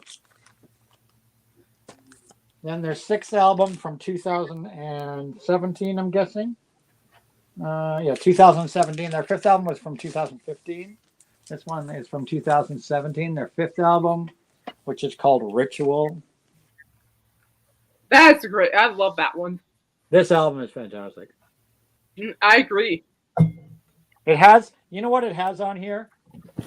It has one of my all-time favorite versions of Phil Collins In the Air Tonight. Their version of In the Air Tonight is amazing. Wow. So this is their fifth album. And it has an inner thingy as well. Oh, nice. Such a good freaking band. And I'm surprised that people don't show it in the. I've never seen anybody in the VC show in this moment. Maybe some of the metal channels, but I don't really follow metal channels. I'm sure if you go to a metal channel. Well, if you go on the app, whatnot, there are a lot of metal fans on that app. It's awesome. Then in their seventh album, that was number 6. Their seventh album from 2021, I think this was, or 2020. Their seventh album came out. This thing's a masterpiece. Well, I have to say, I don't know this one this one's called Mother. This is new to me. This one's called Mother. Mother. Band, Dave? You need to listen. Yeah. And this I've one, never heard of this band before. This is the first time I've heard about them. This is a there you lenticular go. cover. Look them up. Wow. See if you like it. Look at that cool cover. It's a That's lenticular really, cover. I like it. It's very unique. Nightwish. That sounds familiar, Jenny. Isn't that the band where Doro Pesh is in that band? No, Doro's not in Nightwish. Who's in that one? This one is spectacular. This album is freaking amazing. Oh, I like that. That's a nice gatefold. The cover, their work that they do on their covers and stuff. Like, wow, that is so cool, man. This Holy one's on shit. red vinyl. This one's on a red vinyl to match the whole kind of vibe of it. It's a 2 LP. This one. This one has a couple of covers on it as well. It has a really, really amazing version of "We Will Rock You" by Queen, featuring of course, Maria Brink, who's the vocalist for In This Moment, but also Lizzie Hale is on it. Yeah, I reviewed that album. And Taylor Monison as well from Pretty Reckless. Yeah, that's a great rendition of "We Will Rock You." It really is. And they also do a really good rendition of Steve Miller Band's "Fly Like an Eagle." Oh yeah, that's right, huh? I totally forgot about that one. Yeah. Fly Like an Eagle's on here, like a really cool version of "Fly Like an Eagle." And this one also this comes with a really nice book. This comes with a gorgeous book. Let me get some of the pictures here. Like, just spectacular production all around. Dave, I think that's for you. Show the pic frog of Maria and Jacoby at Hideout with Nick's baby. Oh yeah. Okay, she just check that out, huh? Wow. Yeah, all the members of the band. There you go. Well, I need to look into this band now. They're such a good band, man. Such a good band. You look it up, dude. You won't be disappointed. I love them. I think I'd like it because I'm really getting into heavy metal because of. I'd say Maria Brink. This girl, Maria Brink, is probably one of the best female heavy metal singers on the planet. She has a good voice. I like her voice. She has an amazing voice. She does. And so that's album number 7, and now album number 8, the final one, which just came out 2 weeks before Christmas. Brand new release that just came out. God Mode. Oh, that's right. That's right. Yeah, This just came I out believe like I 3 reviewed weeks. that right for work.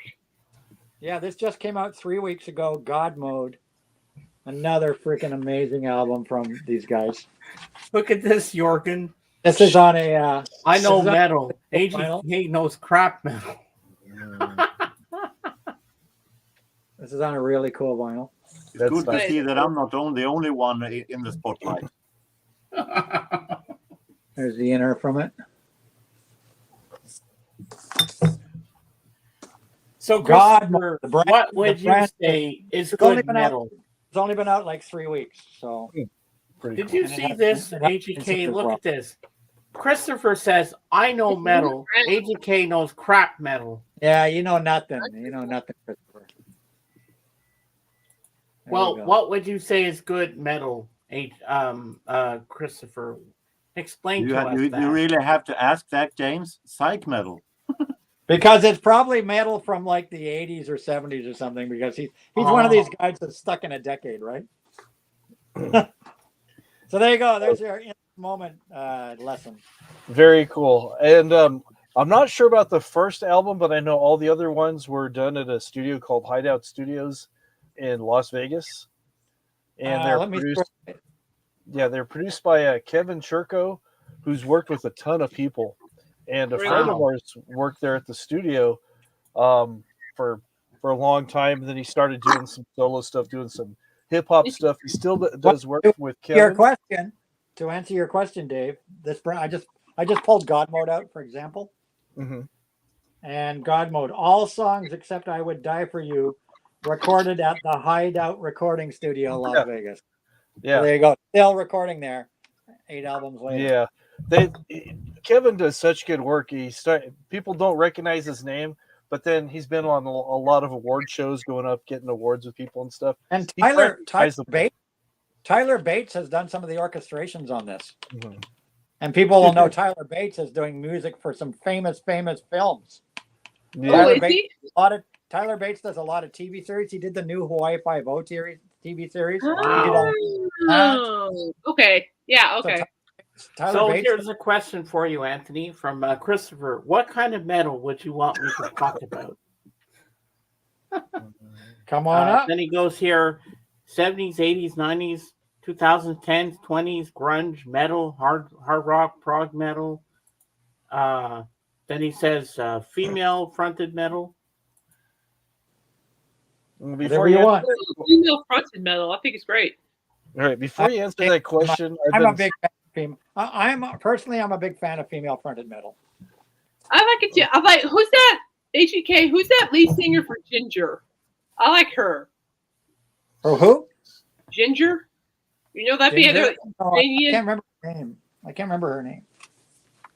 No, but she's got a voice. She looks That's right. Non-crap. Lisa mouth. Holy cow! Most of these female metal singers, they're some of the best singers on the planet, in my opinion. Like, absolutely. Okay. The baby in that picture is 8 years old now, but that's our friend's little child. The lady with the blonde hair, who's it, Anthony, right there? Yeah, that's Maria Brink. Yeah, and then Kate probably knows the guy on the right. The Papa Roach guy? Yep, Cody. Yep. He's cool. I like him. He's cool. Yes. Yeah, so it's pretty cool. The baby's met like a lot of famous people and stuff. It's pretty cool. Okay, I really like here's, her here you go, new song. HK. None like Christopher me. says Royal Thunder is a great female-fronted band. I'll look them up and see if I agree. Do you know this band, Royal Thunder, Kate? There's so many bands out there. I'm sorry, what? Royal Thunder. No, I don't. Dave? Doesn't ring any bells. Must be one of these obscure Sweden bands, right? They're Christopher. Yeah, get him, get him, get him.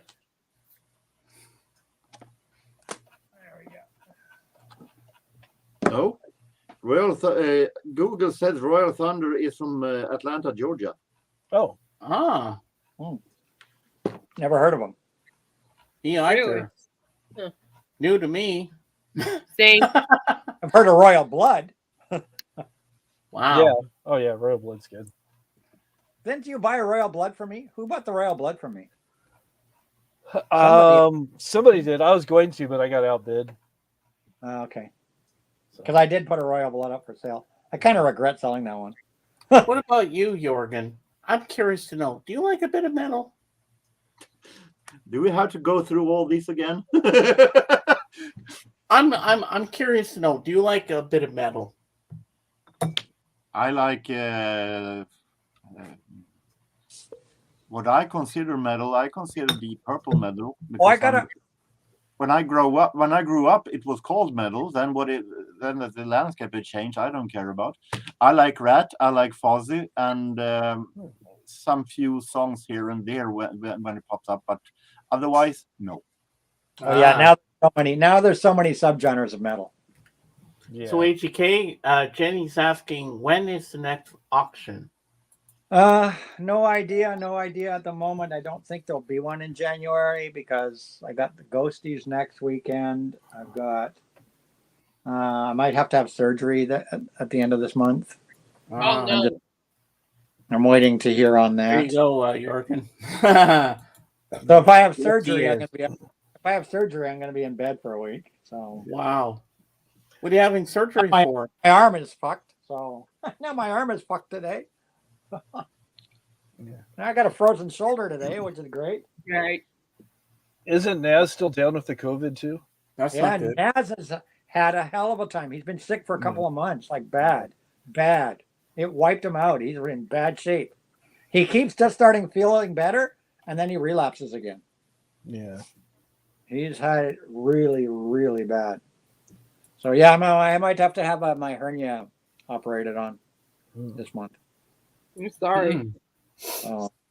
I have to confess actually that my favorite song of 2023 was actually a song. I have to have my hernia operated on. That was your favorite song? No.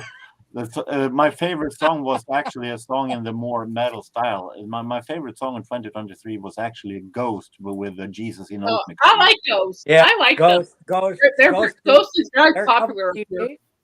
Pantomime, that whole EP is so good. Jesus, He Knows Me, a version of Iron Maiden's Phantom of the Opera. We Don't Need Another Hero, the Tina Turner song. They did that one really well too. If you cut it to half of them, Tina Turner and Genesis, I'm with it. Yeah, it's a good EP. But that's not the first time Ghost have done cover songs. No. They did actually a very good version of Pet Shop Boys' "It's a Sin" once. It's a Sin, which was a bonus 7-inch in their previous album, which I have. They also did a really, really freaking good version of the Eurythmics' "Missionary Man." Well, I was going to say it can't be worse than the original because Missionary Man is one of my least. I think their version is better. It just the voice, it suits it. You know what I mean? Like it's just a perfect rocker for Ghost to do. I never liked Missionary Man by Eurythmics, so. But I do like Ghost's version of the Pet Shop Boys' "It's a Sin." Yeah, definitely. It creates something original by the Absolutely. Well, that's the thing with Ghost. They don't try to make their covers. They don't try to copy. They don't fake anything. Well, yeah, they also don't fake anything either. Mm-hmm. Well, it's like the Maria Brink. It's like In This Moment. Their covers. They do covers. She always does a cover on every album. And I don't think there's a cover on the new album, or is there? But she does covers on just about every. There's always a cover, and they're always really good, and they're always completely reimagined versions of those songs. They're not trying to copy the song. They do their own thing. Like In This Air Tonight, the In This Moment version of that song is amazing. Oh, I bet. And the We Will Rock You. The We Will Rock You is great too. That's a great cover of it. I loved it. It's really good. Because when you're going to cover, you need to do something really original when you're covering iconic songs as big as like something like that. Yeah, that is the problem when it comes to the dance genre that I'm listening a lot to. That a lot of covers on other dance covers sounds too much alike. Then if you're going to do a cover, do a real thing of it. Yeah, if you're going to do a cover, Jenny. If you're going to do a cover, dissect the song completely and rebuild it. Which is why I love Viz guys who have got a brand new CD coming out. Does this count? I pre-ordered it. Does it count as a purchase in 2024? Wait a minute. I think so. Does it count as a? Maybe. I pre-ordered it like 2 months ago. We'll give you this one. You pre-ordered it before the 20th. But it's only on it's only on CD. It's not on vinyl. Yeah. Okay. I pre-ordered the follow-up. I just forgot. I do have one. It comes out at the end of January. Do you have something to show Jorgen? Yeah, I'm waiting to AJK come. All right. Yeah, because you want a good covers. You want a good covers album. I have a really odd cover here. So here, this one here, their brand new album comes out at the end of this month. I think the 26th or something of January, and I pre-ordered it. Oh, Exit Eden. More metal. They're Symphonic metal. Symphonic metal. And what they I are listen is to Symphonic. Exit Eden is three female front. The singers are from other metal bands like Epica. And I know Epica. Yeah. Epica, Visions of Atlantis, and another. I can't remember where the third girl's from. So they basically made a super group, and then they bring in some of the band members from those bands to do the instrumentation. So they released this album back in 2018, I think. 2017, this album came out. It's their only album, and it's called Rhapsodies in Black. And they've gotten together again, the same three singers with the band members, made a new album, which comes out at the end of this month. I can't remember what it's called, but I have it pre-ordered. And what this are, it's all covers. So you have these fantastic symphonic metal singers, and of course these girls they're the best in metal singers. They're fantastic singers, trading off vocals. So for example, on this one, and this is what we talk about, not sounding the same. These are all reimagined and turned into metal pieces rather than, Right. So on here you've got A Question of Time, which was, I had all the names of what these covers were. A Question of Time is from Depeche Mode. Depeche Mode, yes. So they covered Depeche Mode's A Question of Time. Then they do Unfaithful, which was Rihanna. Then they do Incomplete, which was, I think it was Backstreet Boys did Incomplete. Then they do Impossible, which I can't remember who does Impossible. That might have been the Backstreet Boys one. Incomplete and Impossible, I can't remember who the original people were. Then Frozen, which was the Madonna song. Then Heaven. Brian Adams song. Yeah. That'll be one of my wedding songs. Let's see if you know all the artists here. Then Firework. Who did Firework? Try me. Katy Perry. Yeah. Firework. Then Skyfall. The James Bond from by Adele. Their version of Skyfall is freaking amazing. I mean, you're taking these songs, completely rewriting them and turning them into like metal pieces, right?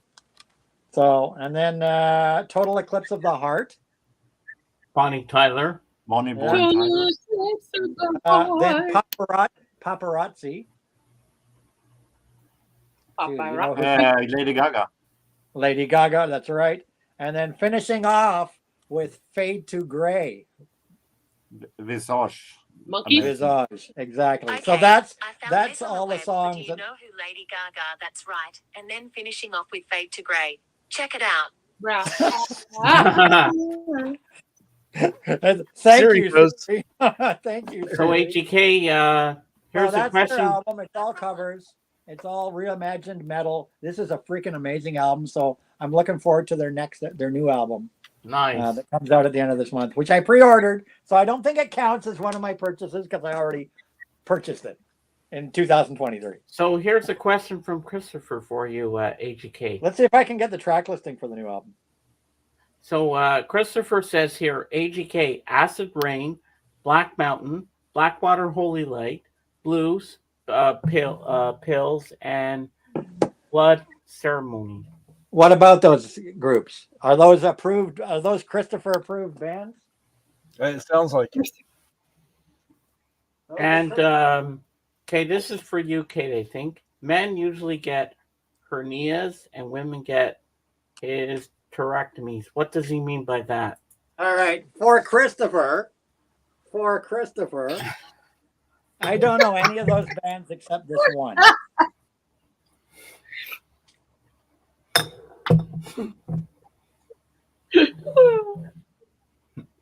Blackwater Holy Light. Ah, You a mouth shut. This is the limited edition Blackwater Holy Light. Only 100 of these were pressed with the die-hard cover. wow. I can bring up Electric Wizard too. So now Christopher asked, a Blackwater Holy Light. This is their album Veils of Winter, which was there was only 100 of these pressed. It's on a hand poured vinyl. It was on a hand poured vinyl. Only 100 of these pressed. Oh, this is an all female. This is an all female metal. This is like Black Sabbath gone all female. Wow. I think I found something that Christopher might approve of. Oh yeah.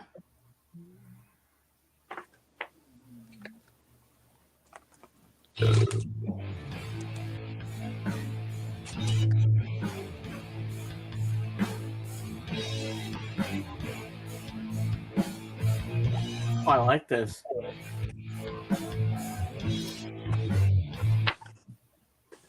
It's the intro's too long, so.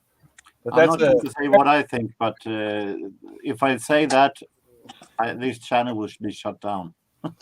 And a second Blackwater Holy Light, Silence in Motion. There you go. Blackwater Holy Light. Hard, actually. Another Blackwater Holy Light. So there you go. I've got two Blackwater Holy Lights. Wow.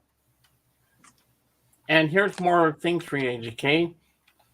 Electric Wizard. Christopher asked you, Kevin, Electric Wizard, Heart, Hole, Jefferson Airplane, and then this.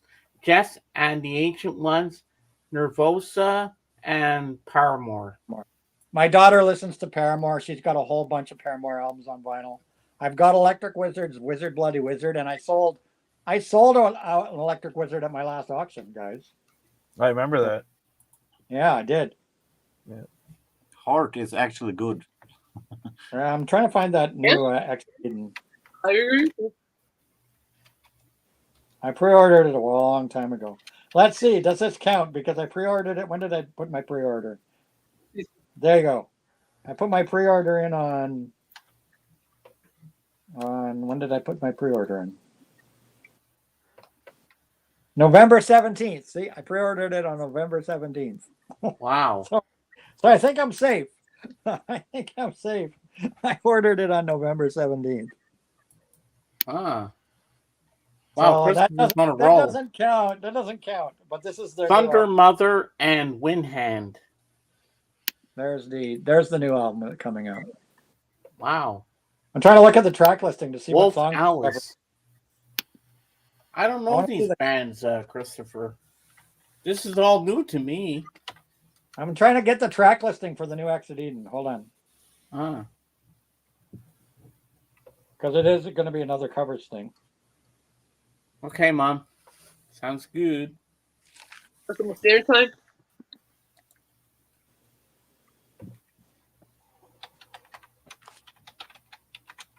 Give me a second, guys.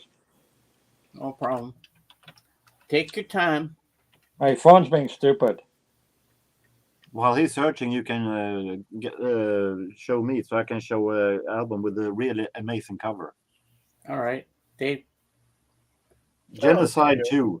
This is a kind of experimental house dance project from the 90s, mid-90s. And they do a really odd and amazing version of Under the Bridge by Red Hot Chili Peppers. Even it is totally different from the original, and in my opinion, way better than the original. Oh, that sounds good, Mom. So almost. Right, I like this one, this cover extremely much. come for dinner, Kate? Yeah, if you give me the Monkeys record. No, you're not getting my Monkeys record. None of my records are for sale. I think about my mental anguish. Oh. You can't. But don't you love me? I love you, Kate, but you're not getting my records. Okay, you're not getting no issues. Like I'm giving them to you. Okay, anyway. here's the cover. I got the list of the new Exit Eden album. Oh. So Nice. the covers are. Now I don't have who does the original, so we're gonna have to we're gonna have to figure them out because they don't. Oh, here we are. So there's covers of Femme Fatale. Does it say who does Femme Fatale? Hold on. Because it's all in another language here. It's a Sin. That's up, boys. So they're doing a cover of It's a Sin. No, Mom, Run. you're not locking me in the closet. They're doing a cover of Run, which I believe is New Order. Is it New Order's Run? Let me see. I'm guessing because it's Run with an exclamation mark. I'm pretty sure that's the New Order Run. I don't know. Who actually said that there were a feud between synth pop and heavy metal? Next is Separate Ways. Do we know who did Separate Ways? Journey. Yep. Exactly. So that's on here. Buried in the Past is the next track, which I think is a night. Buried in the Past, I believe is that Nightwish or no? What? I can't remember what Buried in the Past is. Des Enchante, which was, I guess, done by Miley Farmer. Don't know it. You're gonna like this one. You're gonna want to buy this CD there, Caitlin. Track number 8. Track number 8 that they're covering, Poison by Alice Cooper. Poison. Oh yeah. Poison. Track number 9 is Alone. I need to look that up. I need to look Track that number 9 up. is Alone, which is Heart. Right? Track number 9 is Alone, which is Heart. How do I get you alone? Then Kaylee is next, which is from Marillion. And then the last track is called Elysium. I don't know who's that from. So they've got some good stuff on their new I'm album. not being locked in the closet. There's no closet to lock me into anyway. So. Definitely looking forward to hearing Also their lock you up. version of It's a Sin. I'm looking forward to hearing their version of It's a Sin, Poison, and Alone. Now we're there again. Poison is a heavy metal song. This is a heavy metal song. Not. How can it be that different? It's too soft to be a metal song. No, Poison's our hard rock song. Thank you. It I'm was like, metal no, when I it's grew not. up. It's It was hard metal rock. when I grew up. They'll turn it into like a symphonic No, metal song. it's not. It'll be very layered, I'm sure. Oh please, no! It's a pure hard rock song. And I like it just as is. I cannot see it being metal. It's shipping to me on January 23rd. So Well, I won't see an unboxing. I won't see an unboxing of it. Is that on vinyl? I'll bring it. What day of the week is that? When am I getting that? What day of the week is the 23rd? It's Monday, apparently. Monday. Yes, sir. So I'll have it for the 28th of January show. The 23rd is a Tuesday. Yeah, and it's on CD, so it's not on vinyl. They're only releasing, just like their first album, they're only releasing it on CD. Dang.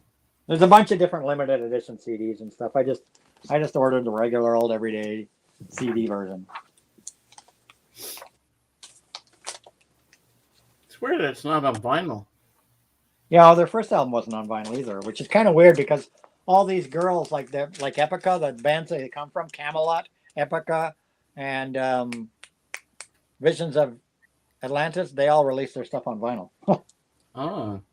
But no, I just was on the official Exit Eden website, and they've got a bunch of different versions, but there's no vinyl version. It's all CD digipack choices. So, oh well. It is what it is. Yep. True that. Uh-huh. I'm happy with CD. That's fine. You know, I don't mind that. I still collect CD's a lot cheaper. CD's a hell of a lot cheaper than vinyl. So you're not gonna order this on vinyl? Oh God, what are you trying to trick me with? Oh, of course. No, wait. When's it come out? Oh, When's Live that come? right. Oh, wow. When's Love that it, come love out? it, love it, love it. $526. Who's What? gonna pay that much That's what I freaking thought. money for that album? No, it's only $26. What do you think? 526. Oh, it was a dollar sign. I saw it. I saw it five. Sorry. You made me look. You made me look. On green vinyl, that's cool. I have that. I already actually have that. I Kate, actually have that album. Control yourself. Or did I sell that album? I can't remember. I think you I sold it. that. Yeah, you sold it. It's a really I good sold album. it at an auction, right? Yeah. What I about want it? that album. Yeah, I sold that at an auction. Oh, I can't remember. eh. I want can't remember James to who. Why did you buy it, Dave? Who bought my? No, I had it when it came out back in '82. Yeah, Or back in the. 4, I mean. Yeah, it's a good album. It's a good album. It's real good. A lot of extended versions of live songs. It's good. Wow. Well, yeah. Well, Jim, the band Jim was kind of like that. He always stretched stuff out and live. Yeah. And by the way, James, I am controlling. They would just myself. ramble on. They would just ramble on and Yes, ramble Kate. on and ramble on. Yeah. Well, keep rambling. Rambling's good. AK Cap. Ramble on. Sing my song. Go around the Ramble world, come find my on. girl. Ramble on. Great song. Ramble. I'm a born Hey. rambling man. Captain Oh, you got Spaulding's that, did in you? the Dave, you got house. that? This is live at Hollywood Bowl, August 18th, 1967. Oh. That has been sitting in my Amazon cart since it came out, and I haven't pulled the trigger on it yet. There's a lot of good covers on here. Speaking of covers, Sgt. Pepper's, Killing Floor, Does Like a Rolling Stone, and also Wild Thing. What's the And sound? What's the sound like? It sounds. I haven't played it yet. I've seen it online. What I've heard online sounds really good, and it comes with this big colored booklet too, which is really nice. I've been thinking about buying that, but I haven't pulled the trigger because I wanted to hear from somebody that got it how it sounds. If it's a decent Hey, recording. Darren. I'm gonna be playing it later this week. I'll let you know. Know how it sounds, Yeah. but I can't buy it till at least February. Hi. Oh, you can buy it now. No, I can't. I can't ruin my thing that I said I'm not buying vinyl in January. You recognize those two ladies Jimmy's hanging out with? Who's this? What's that picture of? Who are the? Who's Jimmy hanging out with there? Tell him, James. That looks like Mama Cass. One of Or them. if I know. Yeah, It's Mama Mama Cass Cass. and Michelle Phillips. Ah, Yeah. Yep. and that's inside They're that. having a really Monterey high Pop. Yeah, it's party. inside the album, so So They're having a really high party there. they were at that show or something, or what? yeah. And then Rodney Bingenheimer, he's pretty famous out here in California. He's discovered a lot of people. Where is he at? Where you at, Rodney? The little guy right there. Oh yeah, he looks like one of the. He looks like Davy Jones from the Monkees. Yeah, he was really big at getting a lot of new wave and punk artists on the radio. But Oh my. Oh, gee whiz, HBK. Yeah. Yeah. The only way this would be better is if this was the With version. the haircut. He looked like Davy Jones or He Peter does. Tork, one of them. He still looks the same though. That guy. He's like, I mean, he never updated his hairdo. no. He actually passed away a while back. Well, I think now he's Michelle Phillips definitely is not still alive, updated if I'm not his hairdo mistaken. now. Well, actually, he did change his image a little bit. He just kind of. Where are we at here? Uh-huh. Wow. He just decided to spike it out. So. Oh my God! What That- the oh hell? God! What the hell are we looking at? What That's the that hell same. is That's the that hair? same guy that was with Jimmy Holy right there. crap. Yeah. Yeah. Dang. He should have kept the dude. Dave, who is this dude? His name's Rodney Bingenheimer. He's like super famous. He helped get the Runaways on albums and a bunch of bands. I mean, he's done a lot of stuff for a lot of people. He's just one of those cool, man. guys that's promoted a bunch of people, and yeah. Captain Spaulding says, "What the fuck? He looks like an old lady." He does. He does.